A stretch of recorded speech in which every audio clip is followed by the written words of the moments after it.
Hello. All right, as you guys are jumping on, feel free to update your name. You can turn your camera on. Please mute yourself. I know we're gonna have a lot of friends joining us today. Good to see you guys. Mackenzie, girl, open your Bible. I love it. Good to see you guys. Hi, Ben.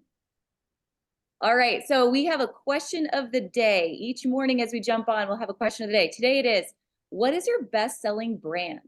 What's your best-selling brand? I think you're gonna get to know each other really quick just by answering this question, right? What is your best-selling? Yeah.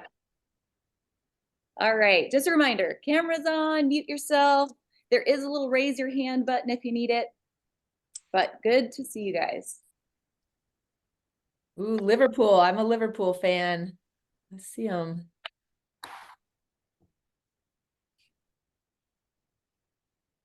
Hey, no makeup on, no worries, that's all right. Poppy and Pout. I just got my girls some Poppy and Pout for Christmas. They love that. All right, good ones. All right. I love it. All right, as you guys are dropping your best-selling brand today, please also introduce yourself in the chat. That would be amazing. I'm sure we have an opportunity in the next couple of days to get to meet some amazing people, probably some people just like you or maybe local to you. It's always fun to make some connections. As you guys know at the Hub, if you guys have been following the Hub for a while, we're all about community over competition. We're all about a rising tide lifts all ships. And business can be lonely, right? Anyone have a lonely experience over Christmas and you were like, I want to talk about my business, but literally no one here understands what I'm talking about? Yeah, probably a few. So this is your chance to meet some people who definitely understand and are in the same boat as you. Oh, we've got someone sharing their screen. We better disable that. Let her coach. Kelly, go for it. Yeah. This could get out of hand real fast. Let's hear. Advanced sharing options, host only. There we go. Fixed. All right. Well, guys, as you're joining, my name's Ashley Alderson. I'm the founder here at the Boutique Hub.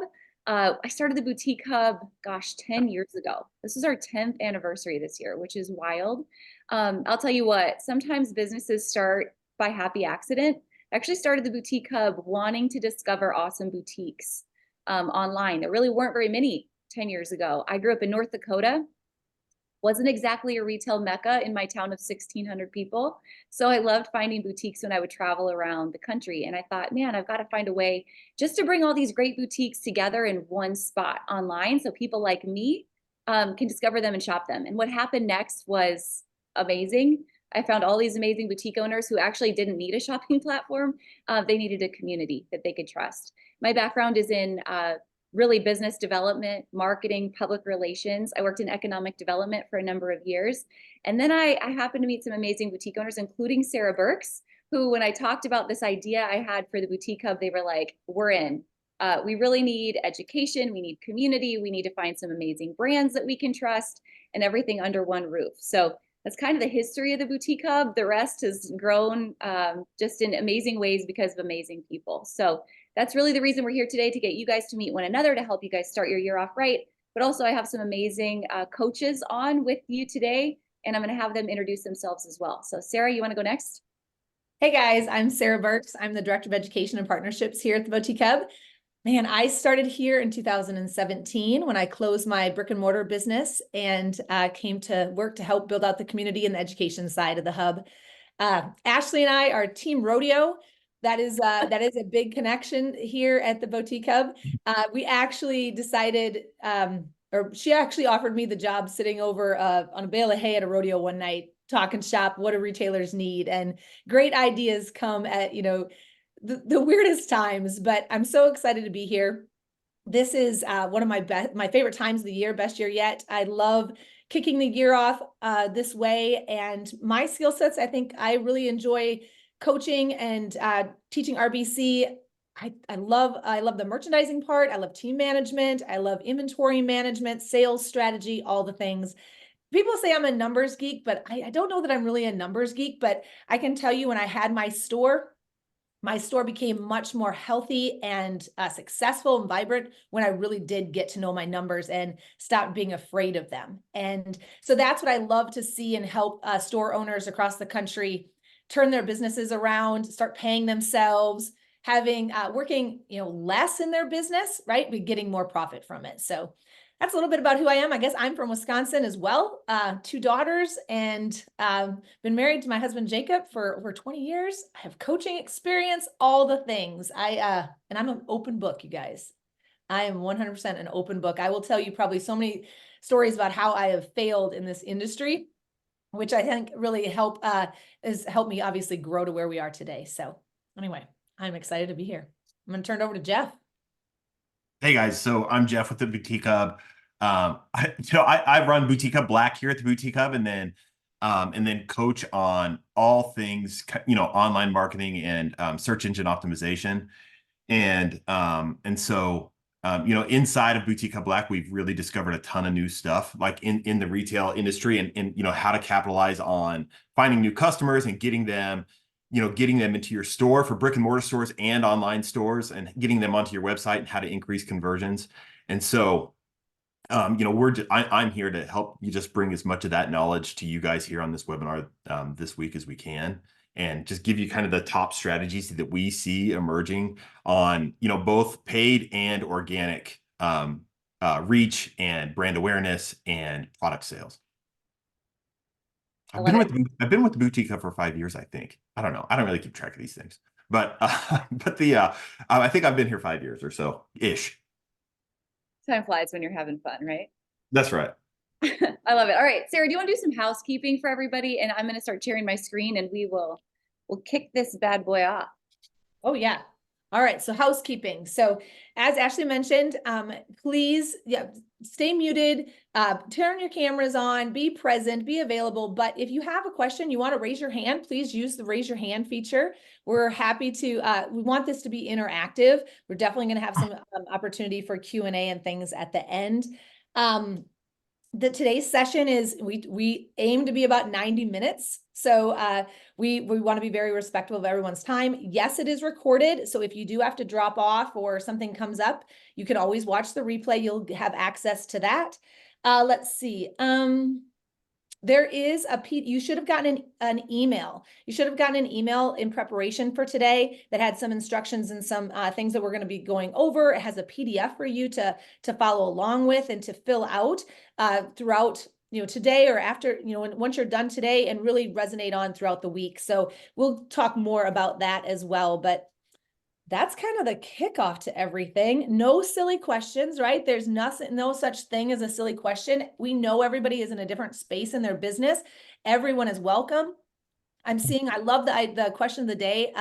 Who are your favorite brands? Because I saw some home decor and gift. I saw some more trendy type brands. I saw more Missy's type brands, all sorts of different things. So really there's a great collection of retailers in the Best Year Yet this year. So I'm really excited about that. I love it. All right. So we will go through the retail action. Gosh, let's make sure people are muted here. If we can, team Shannon, Beth, Ben, if you guys can catch that, that would be awesome. All right, jumping on forward. So our goal today, we've got a funnel we're going to be talking about. When we talk about what's happening in our industry right now, Best Year Yet is really our time to kick off the year together and to say, hey, let's talk about what worked and what didn't in 2023, but let's really make a solid plan for what's going to be coming inside of 2024. And I'm just curious, you guys, if you look back over the last year, how many of you guys felt like 2023 was maybe a bit of a roller coaster? Maybe a bit of a rough year, maybe some ups and some downs. Anyone? Yes. I would say that we saw a lot of that over 2023. We saw kind of a challenging year for a lot of retailers, both online, brick and mortar. We did see a really strong holiday season, though. I think that was really positive, some good things that we saw. Now, here's just my random crystal ball, right? If I could look back and talk about what happened. I think over COVID and past COVID, we had some record-setting years in retail. We had some great opportunity, which made this business a really great one to jump in, right? An easy entry business. We got in while the getting was good. We started to grow. Business was easy at that point, right? We were acquiring new customers. But then all of a sudden in the last year or so, we were like, uh-oh, something shifted. And I saw a lot of conversation in our industry going, you know what? It's because of Shein. It's because of Temu, it's because of TikTok shops, it's because of Amazon. And we started to point fingers at, why is the economy doing what it's doing? Why are our customers not buying the way that they historically have bought over the last couple of years? And rather than look at, okay, we better innovate, it's really because I think we got out innovated by Shein and by Temu and by all the things that were happening. But when I think about that over the history of our industry, right? Like, let's just take a walk back in a history lesson. What does retail always do? It goes up and it comes down, right? Retail is always a roller coaster. And it's always a series of who can innovate next, right?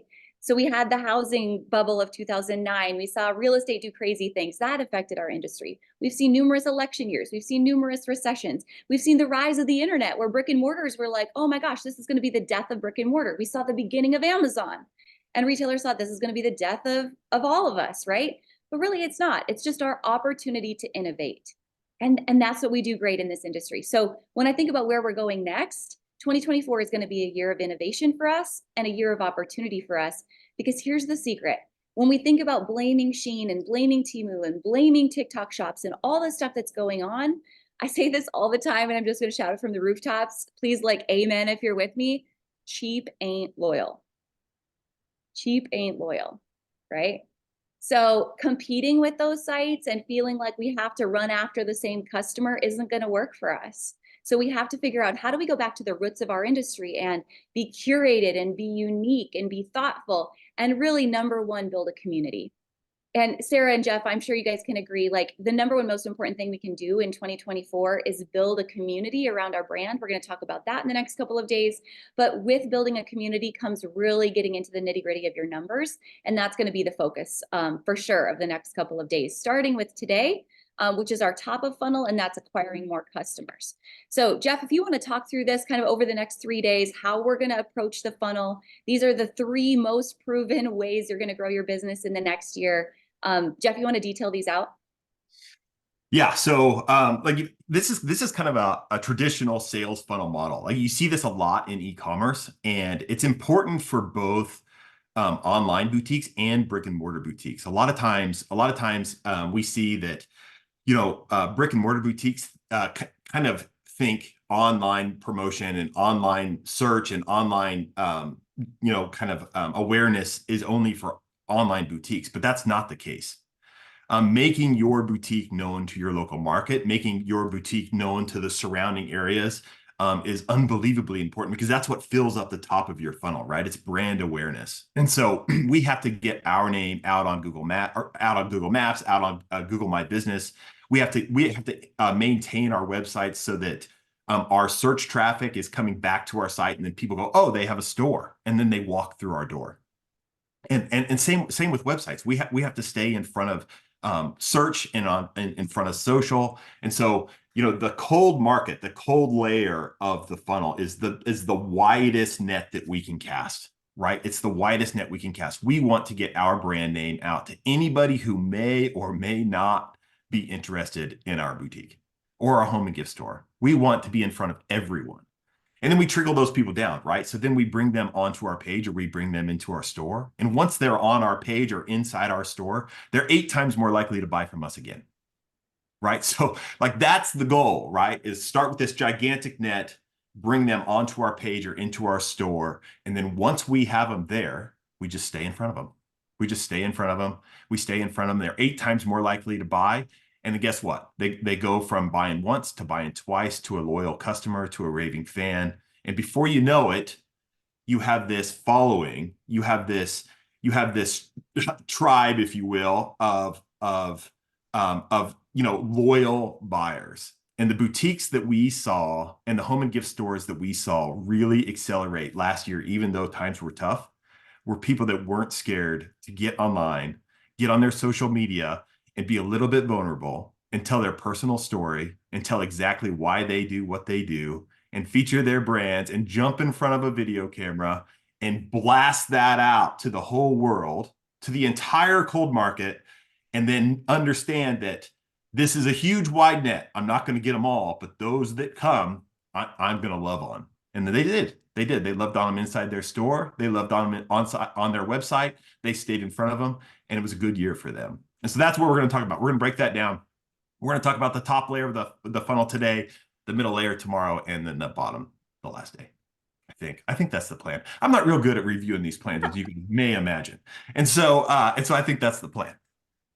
Sarah, you can add to that. Oh, for sure. Can I add to the Jeff's not real good at? No, I'm just kidding. That's not real bad at. So I just want to go back and, all what Jeff is talking about here, the cold, warm, and hot. When I think about this and I think about 2023, one person comes to my mind as I think of a really good example of this, and it's Taylor Swift, right? It was the year of Taylor. Who here in the chat, I'm curious, was not a Taylor fan prior to 2023? You knew about her, you kind of understood, you've heard some of her music, but did you really get her? Did you really understand the following that she had, the following that she created? And so and there's going to be some people that are going to be like, nope, totally push back from that. That was too much, right? But seems like everybody has an opinion, because there's not a person on this earth that hasn't heard of her now or doesn't know who she's dating and the whole deal. But with that, there's definitely the visual of this funnel factor that we're talking about today. So as we jump into today, I know Ash is going to talk about who is your existing customer. So we really want to go back and make sure everything that we do, every decision that we make in our business has to be revolving around our customer. And we can't make assumptions about who our customer is, because I guarantee you there are Taylor fans that Taylor didn't know were her fans now, right? There were people that had not ever followed her, never bought a t-shirt, never thought about attending a concert. But because of all the hype, because it was in front of them all the time, many of them ended up becoming a Taylor fan, and thus went through this funnel and ultimately at the end of it bought something and returned to buy something. So that's just a visual of like how that really works on a big scale. But we want to talk about how you can do that in your own individual business. And I don't want to, please don't say, well, I'm not as big as Taylor. Okay, no, maybe not, right? But you still have audience. You still have an audience. You still have a product. You still have a culture. You still have that ability to build that community that people want to like, trust, and follow and become lifetime shoppers with you. I so agree with that. I love what you both said, because Jeff, you talked about like making people feel seen and feel special. Sarah, you really talked about like building culture, like building a following, like all the things Taylor's doing, like exchanging the bracelets, like all these little niche things all revolve around building a sense of community. And again, when I go back to this idea of competing with Shein and Temu, these things that are not relevant, none of them have the ability to do that like you guys do. No one can build community and build trust and build that funnel quite like you guys can. So when we think about how do we acquire new customers, the top of the funnel, today we're going to walk through 6 questions. So if you're taking notes and you need like a framework in your brain, that's how I am, like a note taker. You're going to have 6 questions to review together with us today. And this is really the first one is, who is your existing customer? Because chances are she's probably not the same person you started marketing to a few years ago. Like when I look at what's happened in the boutique industry and with home and gift, when boutiques really first started to hit online, that customer was probably like a young mom, or maybe not even a mom yet, 8 years ago. And now she's probably in her 40s and she's got more money to spend. So she's different. Her interests are different. Her buying habits are different. She's got more money to spend, frankly. She probably wants a better quality brand as well, which means more margin for you at the end of the day. So I just encourage you, if you haven't run a customer survey recently and really dug into who is your customer and how do you actually know that's your customer, now is the time to do it. So inside of Retail Bootcamp, this is like the very first thing that we start off doing together, and we do it twice a year. And that's surveying. And I just kind of want to give you a little insight into how we do that, because it's the most important way to know your customer. The first thing we do, we either use Google Forms or Typeform. I'm a fan of Typeform only because you could make it look pretty. And then you can put in whatever questions you want. It's got all kinds of great jump logic, all things. And then you basically have a link that you can share with people. You can run a giveaway for people to fill out your survey. How many of you guys here are Hub members? Probably a lot of Hub members here. We just did a Hub member survey. So you probably saw us model this for you like over the last 2 weeks. And we did some giveaways, which I forgot to mention, you guys. Did you know we have giveaways today? I think we should do a poll in the audience today. How many of you guys, what do you want for a giveaway today? Just for showing up, you have to tag the Boutique Hub and AJ Alderson on Instagram. But there's an iPad, there's a speaker, And there's a Sephora haul. Speaking of giveaways, so you can vote. Shannon Gordon, it's up to you to pick what the prize is, and Shannon, you can pick the winner too, but you got to tag us on Instagram. Okay, so we did a giveaway for our survey, right? Just to get to know what's working. What are you guys struggling with? What do you want more of? When you're thinking about your your surveys that you're going to run, a few questions you want to ask is, where else do you shop? What do you love when it comes to shopping with us, and why? Like, you need the good, but then what would you like to see different? And I encourage you, when you do these surveys, sometimes anyone gets sweaty when you think about doing a survey, and you're like, oh God, I'm probably going to get negative feedback. You might. And you might get feedback that's irrelevant. I want more sales. I wish your prices were lower. I wish you sold more to plus size. You know, I wish. Not all those things are going to be relevant for you. So you take it with a grain of salt, what works for you. But really getting into knowing who that customer is. Other ways to do it, Sarah, you're great at talking about, you know, just doing customer interviews, bringing people into your storefront, asking them questions, sending people DMs, whether it's Facebook Messenger or on Instagram or whatever, asking them a couple of like get to know questions. I'm a huge fan of in Instagram stories, just doing polls. I asked in my Instagram story today on AJ Alderson, the sparkles were a bad idea. It's shedding all over my chair, right? The more polls you can do on Instagram, you get great customer insights and data, but it's showing Instagram that you're using their tools. You're not just on and surfing Instagram, but you're actually using and building a community. They'll reward you for that and get you on the discover page and on the search page, right? So there's incentives for doing the Instagram giveaways or the surveys and the polls on Instagram. So last thing, daily social media engagement questions. How many of you guys are doing that in a Facebook group? Just your random daily questions. You can gather so much data on who that customer is and how she's changing and what other brands she's shopping for and where else she's shopping that are going to give you insights on where you need to go next. So before you can acquire any new customers, you really have to know who is your customer right now. All right, second question is, how can you make that customer the hero of your business? Sarah, you want to dig into this? Yeah, for sure. This is, I get really passionate about this because a lot of times when I'll talk to a store, and I do a lot of one-on-one coaching, and especially through Retail Bootcamp, you know, I'll hear stores say, you know, I need more customers, or I need more, or really they're going to say, I need to make more sales. Well, that's all of us, right? Who here is sitting there saying, I wish I didn't make as many sales as I do? No, we all want to make more sales. But that, to just say that to ourselves without really getting into it and figuring out how we're going to do that and doing it in a way that's consistent, that I can repeat over and over every single day, which is going to build me more of a structured business. It's going to allow me to get away from my business when I want to, right? All of those things that make it sustainable, make it more manageable, but much more profitable. When we ask ourselves these questions and we really get down to the understanding of maybe why is the customer not purchasing with me, or what are the decisions or the offerings that I'm providing for them that doesn't really relate to them, it goes back to this story brand framework that we teach inside Retail Bootcamp. And this is not something Ashley and I made up. This, Donald Miller coined this, right? And it's the whole idea of who is your customer in your business, and acknowledging that and living and breathing through that every decision you make, right? So your customer is the hero in your business. Your customer is dealing with all sorts of different issues in their day, right? All sorts of different, they're the main character. They're the ones they're struggling in their day all the time. And they have the villains in their life, right? Maybe it's their weight gain. Maybe it's their time management. Maybe it's their pocketbook. Maybe it's society. Maybe it's social media. Something is bringing them down.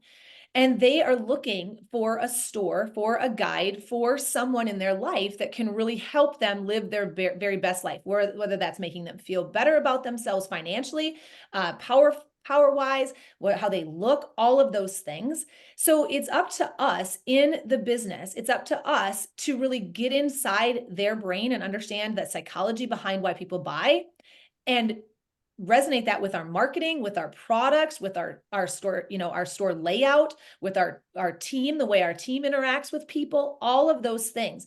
So it really does come back to that story that we're building around our business, instead of just, here's a black dress, I need to sell it to somebody, right?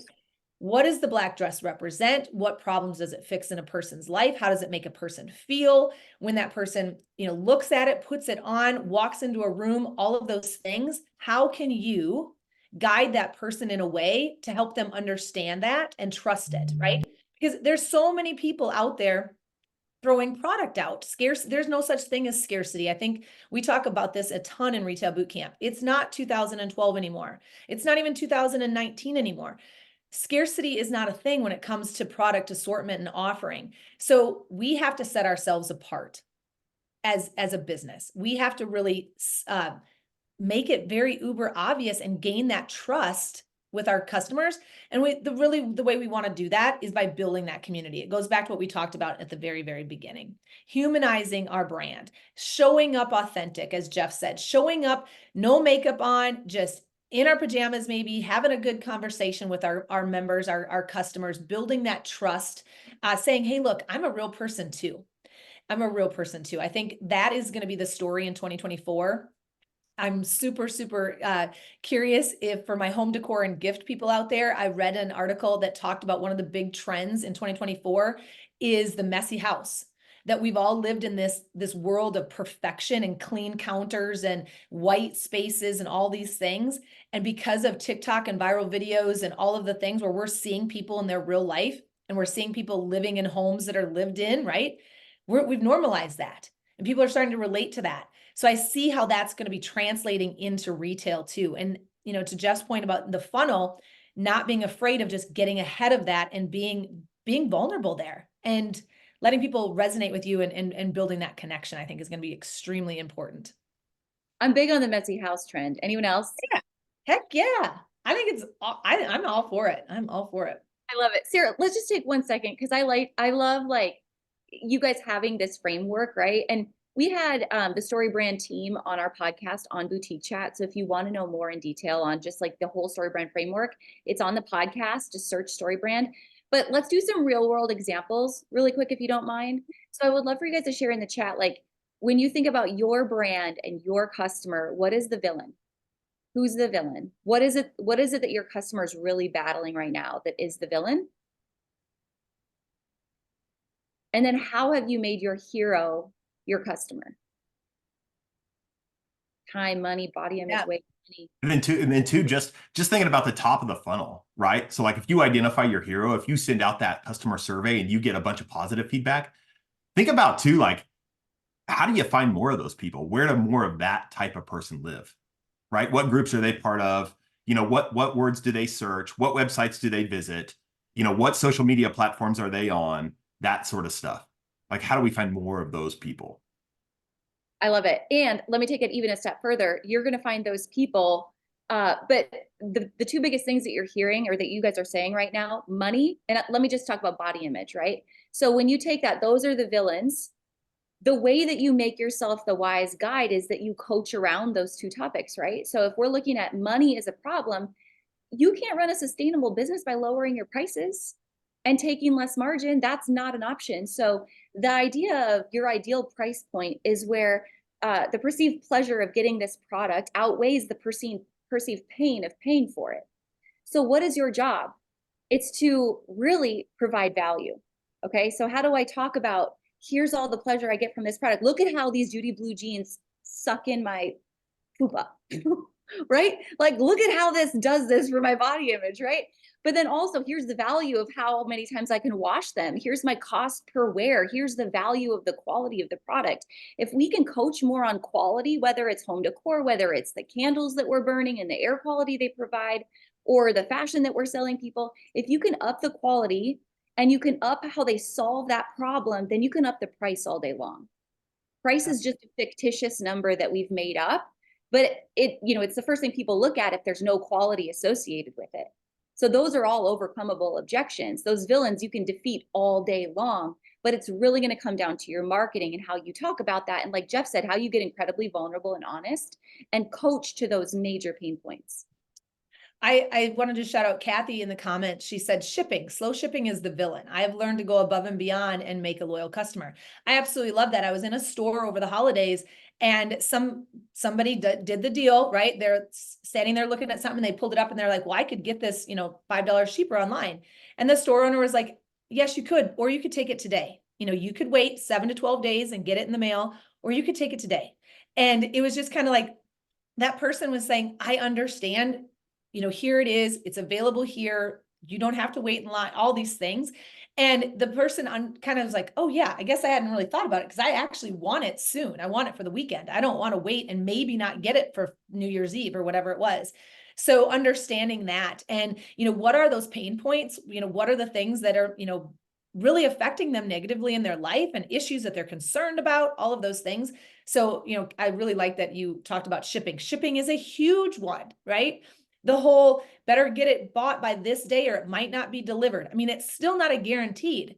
So all you brick and mortar stores should be capitalizing on that. Here it is, ready for you with a bow on it. You don't have to worry about, is, Susie going to get her very favorite outfit or whatever it is. Now, I understand online that is the thing, but then being very upfront and honest and conversational, educational on how are we shipping? How are the shipping tracked? How can you rest assured and be confident in your purchase decision? All of those things really up that confidence level in the buy, what Ashley was talking about, which helps me actually open up my wallet, give you my credit card, and buy the product. Yeah. Oh man, we could talk about e-commerce conversion rates all day long when it goes down this topic. I love it. One more topic, or one more comment I want to call out real quick. Damon in the chat says, I found that money isn't the villain. They'll find the money to buy something that they want or they feel they need. A freaking men to that. How many of you guys have been in an airport recently? Or been on vacation, been to a resort, been frankly anywhere? There is money to be had out there. People are traveling, people are spending, people are just buying differently. So it's up to you to figure out, what does the different mean for you? And it's getting the quality and really making sure that we're marketing to needs and not just wants and impulse buys, but definite opportunity there. All right. So third question. Oh, go ahead, Sarah. No, I was just going to also say, Diane said, villain, aging skin and body, making peace with the season they are in. 100%, 100%. I cannot echo that enough. I see, and this is going to go back to that whole TikTok made me buy it thing. Often when a TikTok video that is going to get somebody to buy something, when it starts, it talks about, are you fill in the blank? Are you struggling with this? Do you, this body image thing? Are you aging? Are you whatever it is? And as soon as that's like the catch, right? That's the little net that is like getting them. That's the funnel where they're just traveling across the top of the funnel. And all of a sudden they use those key words, those key issues that are happening in a person's life, and just sucks them in. So I love that's a huge one. I saw a lot of people mention that too. All right. Love it. Oh, go ahead. Sorry. Oh yeah, just go on. Third question. Question. All right. So this is, are you creating a unique brand image? Are you doing something that is standing out? I'm very passionate about this for 2024. Had 2 calls about it already this morning. I find, after interviewing a lot of different shoppers, and I talk to boutiques all the time, but I really have made a point to talk to shoppers to say, hey, what is it that you see, right? Because I used to have people tell me all the time, I love it when I find a boutique. I haven't had those comments anymore. So I've went to some of the people that are boutique shoppers, and I'll say, hey, how do you feel about shopping boutiques? What is it you're loving?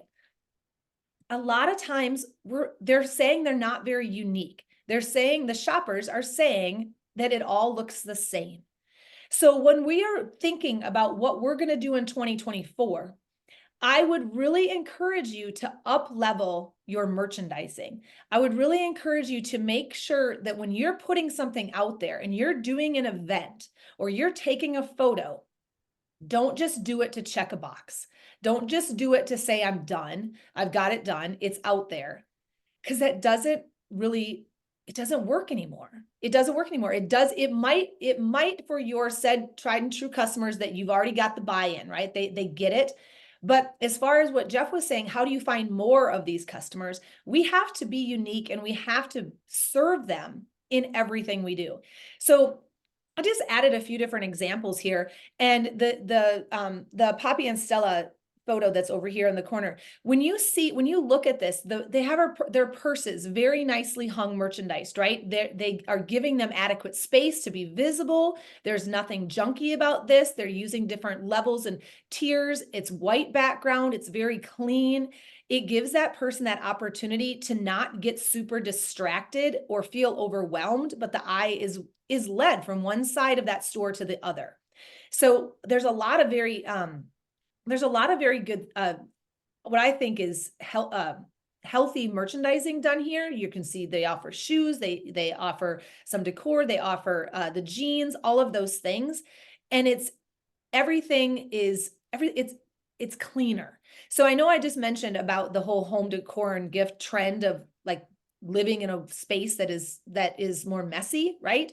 But when it comes to merchandising, what we have found in the past is over merchandising, not giving things enough space to be seen, creates almost anxiety for that shopper, where then they feel like they have to dig. And when they dig, they only dig for one purpose. They dig to find a deal.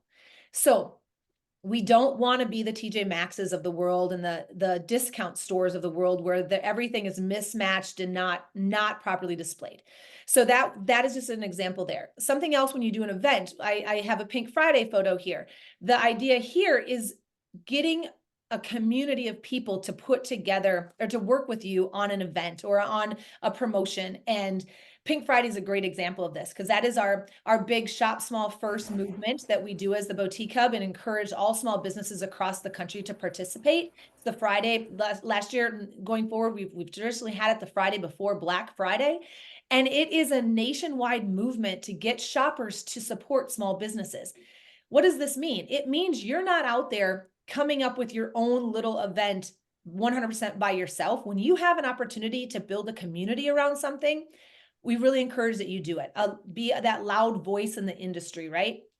Get as many eyeballs and foot traffic and all the things on you as possible, and get the help from PR networks, your radio station, your news network, your chambers, all of those things as a collective effort. So that really helps you. It helps you stand out in a very noisy world, but it also validates you with a social proof as a bigger event, right? And then something else I just added in here, this photo. So the thing about this photo is you can merchandise and you can photo a black blazer and a hoodie and a pair of jeans and a pair of boots a lot of different ways. This particular photo speaks to every one of us, and it's going to speak to all of us a little bit different, but it definitely is unique in its offering. I would say this is going to be consistent on a person's website with the same type of background, the same color background story to lead the eye, to not overstimulate you, right? But it shows a little attitude. It shows a little edge. It shows how to wear this particular jean with a boot, which is raising that education for a product purchase, which is the one thing I will say a lot of times we see where I mentioned, don't do something just to check a box, right? Don't just throw a pair of jeans out there, because the first question the normal shopper has is, how do I wear that pair of jeans? What shoe do I wear with it?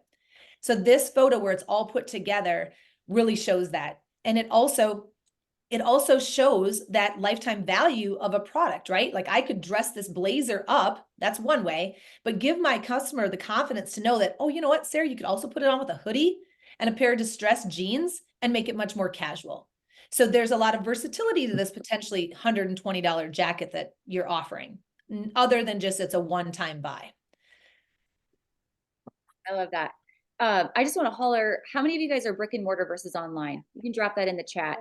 I just, sometimes in the past, I've seen online stores tune out merchandising a little bit. And I want to just make sure I drive home. Merchandising is not just for brick and mortars, but as Sarah said, look at this third photo option. Online, your website has to be merchandised just like you would merchandise your storefront. If your website homepage is too busy, right? If you don't have a clear like hero image that calls, this is exactly who I am, like that first impression you would have when you walk in your storefront, you're missing that opportunity. Or if our photos don't all have the same background, right? And they're clear and easy to see, or if they aren't all the same size, or if we haven't put multiple pieces together, right? You sell what you show. I just think that's a huge miss. So your website and how it's merchandised is critical. I think we've got. I would encourage you to go a step further than that. What makes an online, or what makes a brick and mortar boutique so special is that a customer walks in the door and you or one of your team gets to greet that person. They get to meet that person face to face. You guys get to tell that person about your boutique. They get to smell the inside of your boutique. They get to like touch the items inside of your boutique. That makes a brick and mortar boutique special. And it's tough to do that online. And so like I would say, when you think about your webpage, every single time, think about how do you recreate that greeting? How do you recreate that relationship? How do you feature your products? How do you feature your merchandising as if that shopper was coming through your door? Even if there's a video of you welcoming them to your website, even if there's a promo video that features your latest collection on there, as if you would the latest collection in the front of your store. Think about it like that. Think about it like, how do I greet a customer online the same way I would in person? And you're not going to get it perfect because it's not possible, but that's the gap we're trying to cover. So good, Jeff. And how often are you re-merchandising that? So you're greeting them, right? And you have this beautiful like landing page, your homepage, but you have to re-merchandise that online just like you would your storefront window. They really have to be thought about in tandem. So those Right. photos.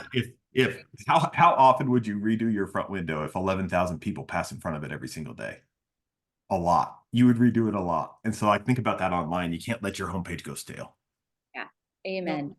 Yeah, and I see a lot of comments and questions about merchandising in the chat. I love merchandising. I just want to give a shout out in RBC this round. I've completely redone the merchandising section because I feel like it has changed so much. And as you all know that are in there, you get lifetime access to it. But we cover a ton of merchandising inside RBC because it's so powerful in your business, both online and in store.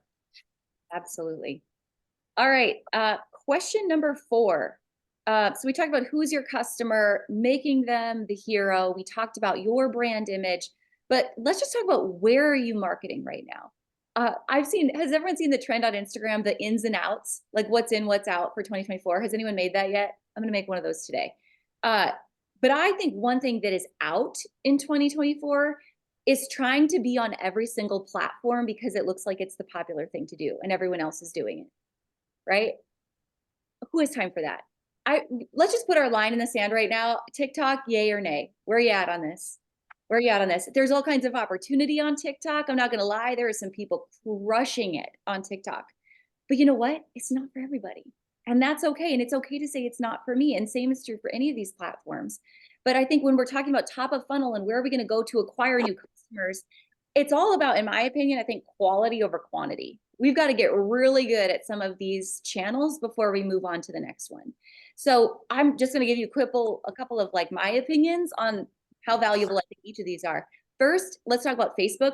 Facebook is the most proven, highest converting social media channel that we have in our industry. It converts more than Instagram does. It is where shoppers are trained to convert for retail, for product-based businesses. So I think for Facebook specifically, obviously you have access to your page, which is how you can run ads. And it's like your business card. It's like the front facing. It's almost like people will Google you on Facebook, right? It's where they go to know if they can trust you. So your page is incredibly important to keep that fresh every single day. But your group is where you have an opportunity to go and to build a sense of community. So the beautiful part about Facebook groups, which we've all gone through the gamut of like, what is the popular channel every year? Groups kind of died off a little bit in the last year. I think they're going to be huge again in 2024 because it's the only place we have multi-directional communication. So if you think about on Instagram, on Facebook, you're talking to your customer and maybe they're talking back to you in the comments. But the beautiful thing about groups is they're talking to one another in the comments. So you have all kinds of UGC, all kinds of user-generated content. You're getting your customers to share photos of their home, photos of their gift, photos of their Christmas tree, photos of the outfit they bought from you. And they're now building this sense of trust. And this is a place where people get me. They understand me. And it's a beautiful, powerful sales channel as well. So certainly the two Facebook channels, in my opinion, are still top of mind. Instagram. I think Instagram is still like the place where we trust going for social media content. Stories and reels have changed the game on Instagram. If you don't love TikTok, chances are you're still going to love Instagram reels, right? So still all kinds of opportunity. Video content on Instagram is absolute king. And then like Jeff was talking about all that behind the scenes, messy life, Sarah, messy house, that's your Instagram stories.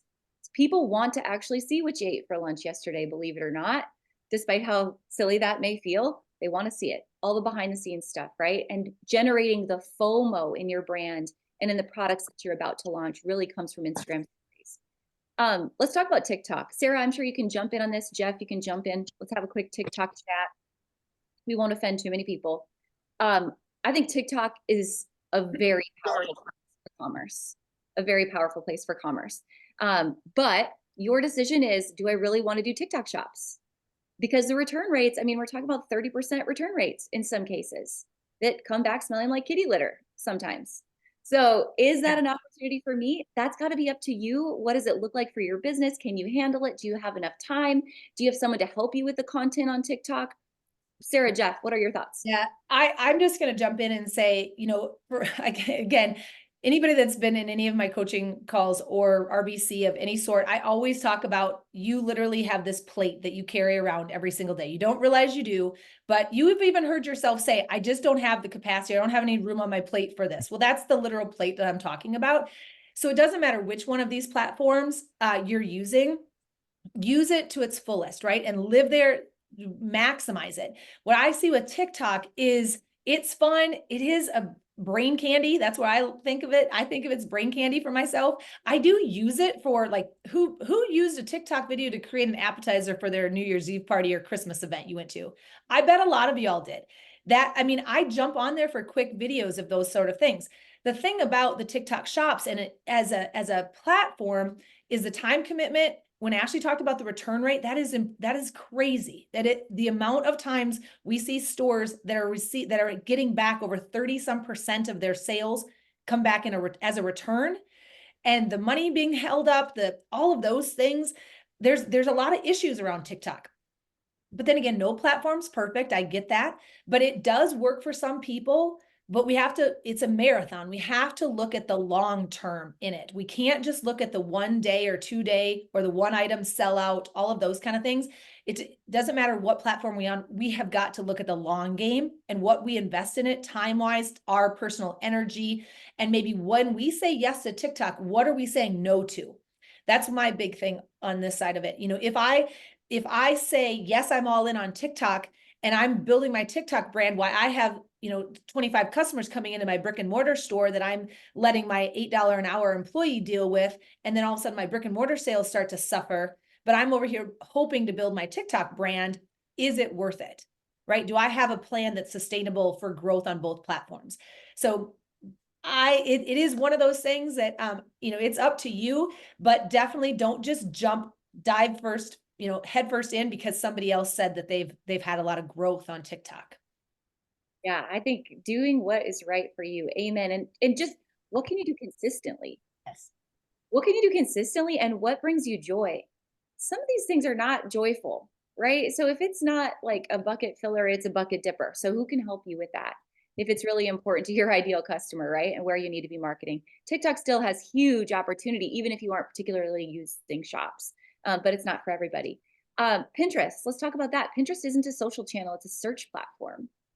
There's all kinds of opportunity on Pinterest, right? If our average Instagram post lasts about 4 hours and our average pin lasts about 4 months, and we can continue to repin it multiple ways and drive search traffic back to our brand, there's all kinds of opportunity there that takes really a minimal amount of time and effort to keep up with.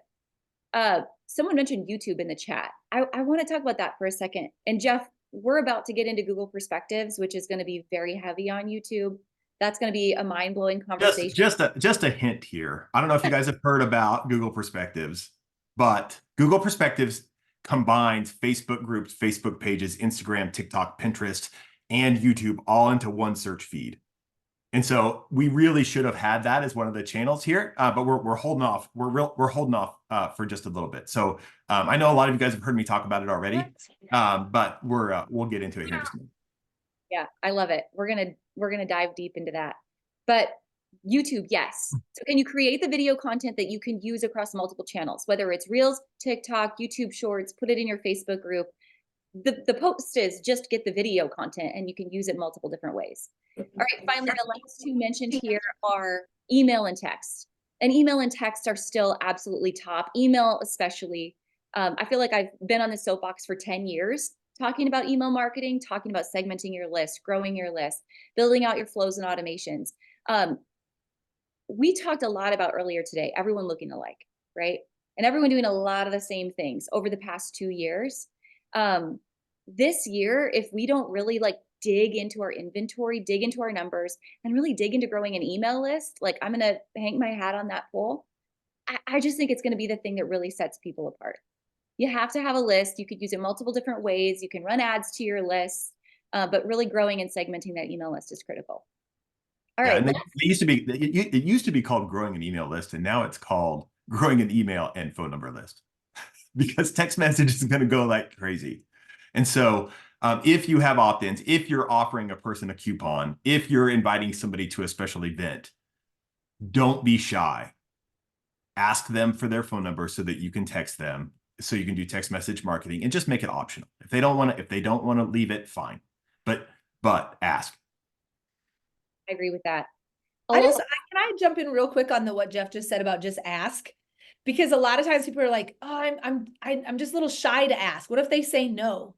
But guys, we're in the business. People tell us no every day, right? Like everything that somebody shows me on their website, I ultimately am saying no to some of it. I'm saying yes to the few things I'm purchasing. If I am in my brick and mortar store and I show you 7 different blazers when you're looking for a blazer, you're saying no to 6 and buying the 1. We don't take the no and be offended by it, right? Hoping that you're going to get some yeses out of that and doing your job and educating them and all of those things and telling them why it's going to be beneficial for them to give you the phone number. That's going to, obviously increase the opportunity that or the odds that they do, but don't just say, well, I just am a little shy to do it. I just don't want to be told no. Can't live behind that in 2024. Man, because if your Facebook group gets hacked, if Yes. your page goes away, if your Instagram gets taken down, if your TikTok gets disabled, right? We don't own any of those channels. It's like living on borrowed time. The only channel we actually own is our lists, our email list and our text list. So absolutely critical. One I did not add to this, and I think it's going to have a huge rise in 2024 is ManyChat. ManyChat was popular, I don't know, Jeff, what, probably 4 or 5 years ago? We talked a lot about ManyChat. And then kind of like did its own thing now on Instagram, like specifically building a list with a keyword on ManyChat. Those of you who feel like you've maybe mastered some of these channels, that's another list you can build in 2024 as well. Yeah. So for those of you that tried ManyChat 5 years ago on Facebook, it kind of lost effectiveness on Facebook, but it's back on Instagram. Agreed. Yeah. And I just want to add is because those of you guys that know me know, I had a store for many years. I remember what it was like to be in my store every day, trying to freaking figure out the daily. And then all of a sudden I'd hear somebody say, all right, be thinking about this, be thinking about that, but not really know how to go about figuring it out. This is where the Boutique Hub comes into play. So we're here today talking about what we see really going to be a focus in the industry in 2024. We can't solve it all and tell you exactly how to do everything today in 30 minutes, but show back up the next 2 days, this all week, and you're going to learn more every single day, but then show up and be alive in the Boutique Hub community, take part in the trainings, take part in the threads in the communities, maybe take one of the classes, but it's an ongoing thing here. What we really want to highlight is what we see in the industry is going to be very important in 2024. That's what we really want to do today and give you more information about them. But as Jeff even said, and Ashley just talked about, there's platforms that have been around for a while, but every single season they change. Every quarter they're changing. So that's what we want to do here at the Boutique Hub is be your eyes and the ears and help you navigate all of this, right? And when you figure out which one it is, if it's Pinterest, we're going to dive into Pinterest with you, right? If you're over here wondering about, okay, email, got it. I need to do better in email. Perfect. No, not perfect. How do I do it? Well, we have a laundry list of checklists. We have all sorts of trainings on it. But we just can't get into every single one of it today. So I just want to say, we want to plant these seeds, but no, the Boutique Hub we've got a lot of more information for you available. I agree with that. Danielle, I see your hand up. We'll do Q&A at the end, but you're one of the most engaged people inside of the hub. So I know you're coming with a dynamite tip or question, but I'll call on you right away at the end. But you're a really good example of someone who does eat, sleep, and breathe the groups and all the information. So I appreciate that. All kinds of opportunities, Sarah. It's always changing for sure.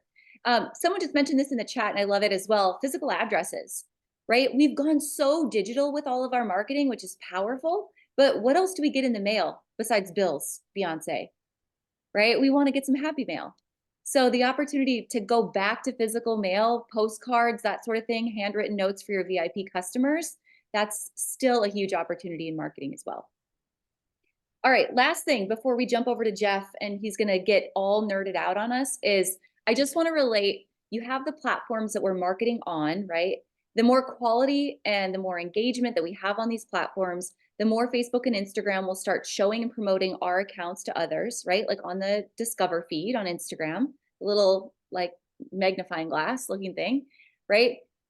But the content that we're posting on these channels, I want to break it down kind of like our sales funnel, kind of like our cold, warm, hot. So I think about it like you're baking a cake and you've got a recipe. And I always pull from these 3 key ingredients, and I'll rearrange the order. You see them here on the screen. So if I'm thinking about marketing to a cold audience, I'm thinking about engaging content. So this is your quotes, this is your memes, this is your daily engagement questions. Like if you do the small business marketing handbook that we created, there's like thousands of engagement questions in there. That's the sort of thing that's going to get someone to stop the scroll. Or if you look at your insights on Facebook or on your insights on Instagram and you look at the shares to story or the saves, which by the way, the saves is more powerful than your comments and your likes. You want to get people to hit the saves button on Instagram. If you can do those things, that's what tells Instagram, oh, wow, people really love this. I'm going to show it to more people. So that's filling the top of our funnel. So engaging content every single day. It doesn't have anything to do with what you're selling. It's just getting people to engage with you. It's if you're going to share a quote, don't make it a boring quote. Like talk about something a little edgy that people are either scared to talk about, don't know how to talk about, don't have the words to incite the emotions that you can with this quote. Like make it something worth sharing and worth saving. That's what gets people into that part of the funnel in our social content. Then the warm part of the funnel and social content is the second ingredient in our recipe, and that's branded content. That's saying, hey, you liked this post. All right, now let's get to know each other. So branded content is all the behind the scenes. It's you showing up, like doing a day in the life of TikTok or Reel. It's all the like unboxing experiences. It's your UPS driver, Joe. What's your UPS driver's name? Anyone? Just drop it in the chat. I know you all know them by name. Like what's your guy's name? Perfect. Tom. All right. So it's all the behind the scenes. It's like, oh, I actually like this person. I could trust this person. I want to be in a community with this person. They inspire me. They motivate me. They excite me. We forget that in retail, we have a gift of putting together products, whether it's merchandising our home, merchandising a gift, or merchandising an outfit that our customers don't have. We have that gift. Not everyone else has that gift. So share it with that engaging and branded content. And then finally, it's the sales content. It's the product-based, buy this now, here's the promotion. This is what I have launching this week in this new collection. That's the third piece of the recipe. And then a little frosting on top of our recipe is the giveaways and contests that are going to funnel new people into our bucket and onto our social platforms every single day. Of course, in accordance with all of Facebook and Instagram's terms, right? Because that can get hectic real fast. So those content buckets are going to help you build more quality on each of these channels, not just quantity of your posts. All right, Jeff, question 4 or question 5. What does your data tell you and how can you double down? Yeah, so, I mean, you know, this is basically a Google Analytics question. And this can be so overwhelming. And like the number one response I hear all the time inside of Boutique Hub Black and inside of Retail Bootcamp is, oh, I'm not tech savvy. I don't understand the technology behind my business. It's too time consuming. And I just want to let you guys know that that is what Retail Bootcamp and Boutique Hub Black are. And that's how they're married together. And so Retail Bootcamp gets your feet wet, you know, introduces you into those processes to streamline your business, to start introducing some of the, you know, the technology tracking, some of the Google Analytics tracking, starting to get all of that stuff kind of wrapped up. And then Boutique Hub Black is the next level. It's where you and I go in one-on-one and we perfect that entire system, and we lean into the advertising behind that system, and we double down. And so that's kind of the solutions that the Boutique Hub has. Step one is Retail Bootcamp. Step two is Boutique Hub Black. And then we marry those two together. And by the time you come out of that, you do it better than I can. But anyway, so I'm going to share my screen for a minute, and I'm just going to show you a few key elements of Google Analytics 4. We're not going to get into the weeds, I promise, even though I seriously have the tendency to do that. I'm just going to show you a few things that you need to pay attention to in 2024 for the top of the funnel, right? So we'll go over the rest of the funnel later this week, or tomorrow and the next day. And then I'm just going to show you the key elements for the top of the funnel. So I'm going to share my screen here. If Ashley, will you let me? You just clicked on the group. Yeah. So Go ahead, Jeff. Okay. So inside of Google Analytics, when you first log into Google Analytics, you're going to see a screen like this, right? And there's one banner that you really need to pay attention to. It's this top red banner here. If you have not completed your GA4 setup yet, make sure you do it today. It's simple. It takes 5 minutes. It will walk you through. I will warn you that Google is not a perfect platform. There are plenty of pages that have completed this that are still getting the complete setup message. So if you've already done it, just make sure that it's complete and then move on. Like, this is the Boutique Hubs. We've done it, trust me. But we still get the warning. So that's that. Just make sure that GA4 is activated. The reason why is because inside of GA4, there's 2 authorizations that it's going to ask you to turn on. One is to access visitor data for retargeting on Google Perspectives. And the other one is combining your Facebook, Instagram, TikTok, YouTube, and your web page itself into Google Perspectives. So what Google Perspectives is Google lost about 30% of search volume to TikTok last year. TikTok became a product search platform, which they did not expect. And so Google lost a bunch of search volume to that. So they are on a mission to get that search volume back. And so they're creating, and if you guys Google it and look at images, you'll see what Google Perspectives looks like. But it looks a lot like TikTok, but it combines your Facebook posts, your Instagram posts, your TikTok posts, your YouTube videos all into one search feed. And this is a huge opportunity for boutique owners. And the big opportunity is you guys are already spectacular at creating social content. All we have to do is think about how do we make our social content? How do we make our Facebook posts searchable? So like if we're creating a Facebook post for velvet leopard pants, like, which I'm sure all of you guys have teed up right now, we're scheduled out already. So if that's what we're doing, like, how do we list out the attributes of that product? So when somebody searches it on Google, it shows up in Google Perspectives. It shows up in that feed, right? So like what the inseam side is, how much it tucks in your tummy, like whatever the attributes are, we want to make sure that that's part of our velvet leopard pant post. It's hard to say. And so then, okay, so that's that. That's why you want to be registered with GA4, is because it's going to turn on those authorizations, much like your Facebook pixel does now, right? So Facebook pixel is tracking the number of people that come from your Facebook page to your web page, and then it's optimizing your content to those type of people, to show your Facebook page to those type of people. Well, Google's doing the same thing. It's just you have to turn on those 2 authorizations. I sent out a Loom video in the email invites for this webinar to show you how to do it. Walks you through it step by step. The next thing is this box right here. When you first log in to Google Analytics, it's all about this box right here. Where do your new customers come from? It's just one box.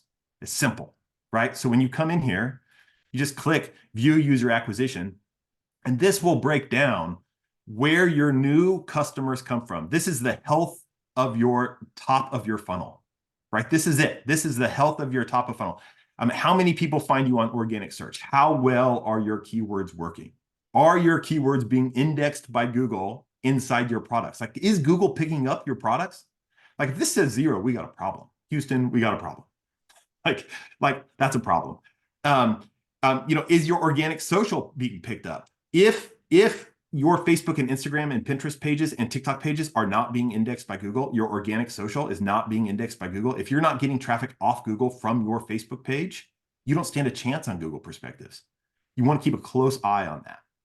Direct traffic, how many people are coming directly to your website, typing in www.yellowhouseboutique.com? Like, how many people know who you are? How many loyal customers, how many people have you gotten your brand in front of that type in your website directly to come and say, hey, you know, what does Beth have new this week? What came in new this week? That sort of thing. Referral traffic is backlink traffic. Organic video, like how many people discovered you via video, your email, your paid search, but it's all about this. This is the health of the top of your funnel. So I would just encourage you, when you come into Google Analytics and you're on the home screen, just click reports right here. When you click reports, this box right here, just keep an eye on this. And let's start maximizing our organic search, our organic social, our direct traffic, our referral traffic. And we can add all sorts of different things in here. Inside of Retail Bootcamp, we're gonna build these things out so we can monitor text message traffic, so we can monitor Klaviyo traffic, you know, all of those different channels. And then this will tell us the health of the top of our funnel. But before any of that is important, make sure that you have GA4 set up. All right. That's it. That's actually it. That's actually it inside of inside of GA4. This is the top of your funnel, this little chart right here. If you're not logging into your GA4 once a week, hop in there. It's not that scary. Perfect. All right, Jeff, question. How do I get my Facebook and Instagram on my Google Analytics? Okay, yeah. So you have to register your Facebook and your Instagram inside of the admin linked channels. So you go to the gear in the bottom left-hand corner. I'll put up a video on this. This is a good question. You have to go to the gear in the bottom left-hand corner. You have to go to link channels. You have to link, and you'll want to link your Facebook, your Instagram, and your Shopify page if you use Shopify, by the way. All right, perfect. So everyone is understanding what is coming with Google Perspectives. We're going to do a Q&A at the end. So if you guys have a question about this, I know there's lots of questions like, oh, I watched the video on Loom. Maybe some things were different. We'll do Q&A at the end, and you guys can ask Jeff if you have more questions on GA4. But specifically on Google Perspectives, you guys, that's going to be a huge opportunity for all of us. Imagine if there was one platform that combined, you talk about streamlining your business. This is it. So imagine if there was one platform that combined your Facebook post, your Instagram post, your Pinterest post, your YouTube videos, your blogs that you write, your TikTok posts, all into one stream, right? So they go to Google, they say, I'm really looking for a pair of leopard pants. And then poof, there you are. You have a Facebook post, an Instagram post, and a blog article, and they all line up in Google Perspectives. And especially if you serve a younger audience, if you serve a TikTok audience, if you've launched an experimental campaign on TikTok and it went viral, if you've experienced success on TikTok, chances are, if you have a younger audience, like, Google Perspectives is going to be paramount for you. Like, I really believe it will be. Does anyone sell leopard pants? Just drop your links in the chat. We'll send them over to Jeff. What do you mean? That's a ridiculous question. We're gonna get Robin some velvet leopard pants. I love it. All right, next question, Jeff. So we talk about Google Analytics, we talk about perspectives, but let's talk about ads. Yeah. So paid advertising, right? So a lot of this comes back to knowing who your customer is, right? So do they buy off Facebook? Do they buy off Instagram? Do they buy from Google? Who are they? Like, how do they find you? And so that goes back to the original section. Are they on TikTok? And by the way, TikTok, there's an unbelievable opportunity on TikTok to go viral and change your business forever. My word of caution is don't put all your eggs in that basket. And so what type of ads what type of ads do you use? You use brand awareness ads to find new customers, right? Across Facebook, Instagram. You want to grow your brand. You want to cast that wide net with ads. With a video of you, why you do what you do, a tour of your store, your story, like how you got into this whole thing, like how you even got here. Why do you sell pink sequin jackets to people? How did that happen? Like, how did that all come to be, right? And so, like, film a video of like why you are where you are, and the story behind your boutique. Introduce people to your brand. Introduce some products along with it. But then cast that net to the entire world If you ship nationwide, that video should be going out nationwide. And then then we refine, right? So we do brand awareness ads to cast the widest net possible. They're cheap, they're affordable, do it. But then we refine from there. But the goal is to get them on our page, because once they're on our page, they're 8 times more likely to buy. The goal is to get them in our door, because like say we're doing a brand awareness ad just for our city. You know, say we're doing a a Jeff's Leopard Pant Boutique brand awareness ad for just my city. The goal is I want every female in my town to know that we have a new collection coming January 15th. I want them all to know. And so they say, oh, that's where they are. I didn't know they were over there. And so that's how we acquire new customers, is brand awareness.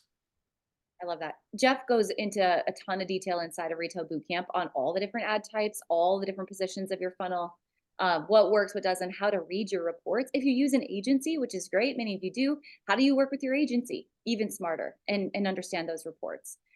Jeff, someone just asked a question just about, hey, should I boost a post? Can you just define the difference between boosting your post versus actually using your manager? Okay, yeah. So boosting your posts, you're significantly more limited on the targeting options inside when you boost a post. So you boost a post, you have a little bit of targeting in there, but you can't, like, your CTA is limited, your audience is limited, all of that sort of stuff is limited. When you create an ad using the existing post inside of Ad Manager, you have a manual setting to where you have all the targeting, and then you have Advantage Plus where you kind of trust Facebook to target your ad for you. And it sounds scary, but it's not. Actually, it works really well. So just remember, if you're boosting a post, it's nowhere near as targeted as creating an ad inside of Ad Manager with an existing post. Perfect. All right. I know you guys have tons of questions for both Jeff and Sarah, maybe for me. I would love to dig into this a little bit further. So just a reminder, the 6 questions we went over today, so you've got them all in your notes. Who's your existing customer? How do you know? How are you making your customer the hero of your business? Are you creating a unique brand image that's standing out, specifically your photography and merchandising? Is your organic marketing engaging? What is the data telling you? Are you using the data? We could nerd out on all the data. And then what ads are you running to acquire new customers? So all top of funnel things. And then over the next 2 days, we're going to talk about middle and bottom, and really all the analytics that you need to get there as well. So if you have questions, there is a raise your hand feature. We can do that. You can also drop them in the chat, and Sarah and Jeff, I'll do my best to help moderate some of these questions for you guys as well. We'll have the replay. We'll send that out to you guys. And we also have a giveaway. Shannon, if we have a giveaway winner, message me and we'll announce our giveaway winner here in just a second. All right, so other housekeeping things, you guys. This week is a huge week for us at the Hub. Not only is it Best Year Yet, but it's also the opening of Retail Bootcamp for us. We do this twice a year, every year, like college for boutique owners, both in January and in June. This is Sarah and Jeff and I. Shannon on our team coaches a ton as well, plus about 50 guest experts. It's a lot. We coach live for about 14 weeks together on our 6 layers of business, which we'll talk a little bit about more tomorrow. So 2 semesters. The cool part about Retail Bootcamp is when you're inside, it's lifetime access. So once you've joined once, you get to coach live with us every single semester, twice a year for infinity and beyond.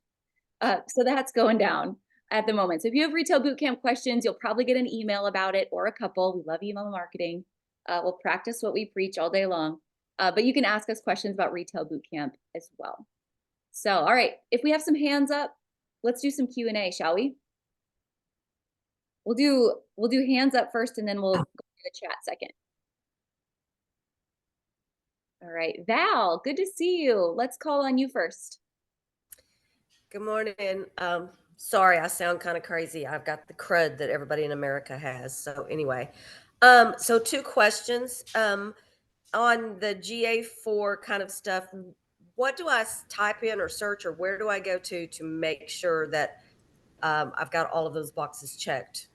Yeah, so I would just Google Analytics login, and it'll take you And then up in the top right-hand corner, there'll be a link to your account. I would just go straight there. Okay, perfect. And the other thing is, Ashley, maybe you answer this. I have a friend wanting to join Retail Boot Camp. Is there a link or something that I can share for some kind of perk for her? And where do I find that? Yeah, go into the Retail Bootcamp Facebook, and it should be pinned at the top of that group for you now. So you know, you guys Facebook? have been a part of the for a long time. Always showing up and asking questions. Okay, Retail Facebook group. Okay, I'm sorry, you kind of cut out. So, okay. The Retail Bootcamp group on Facebook. The Facebook. Or Okay. Val, email me. I dropped my email in the chat. I'll send you a message too.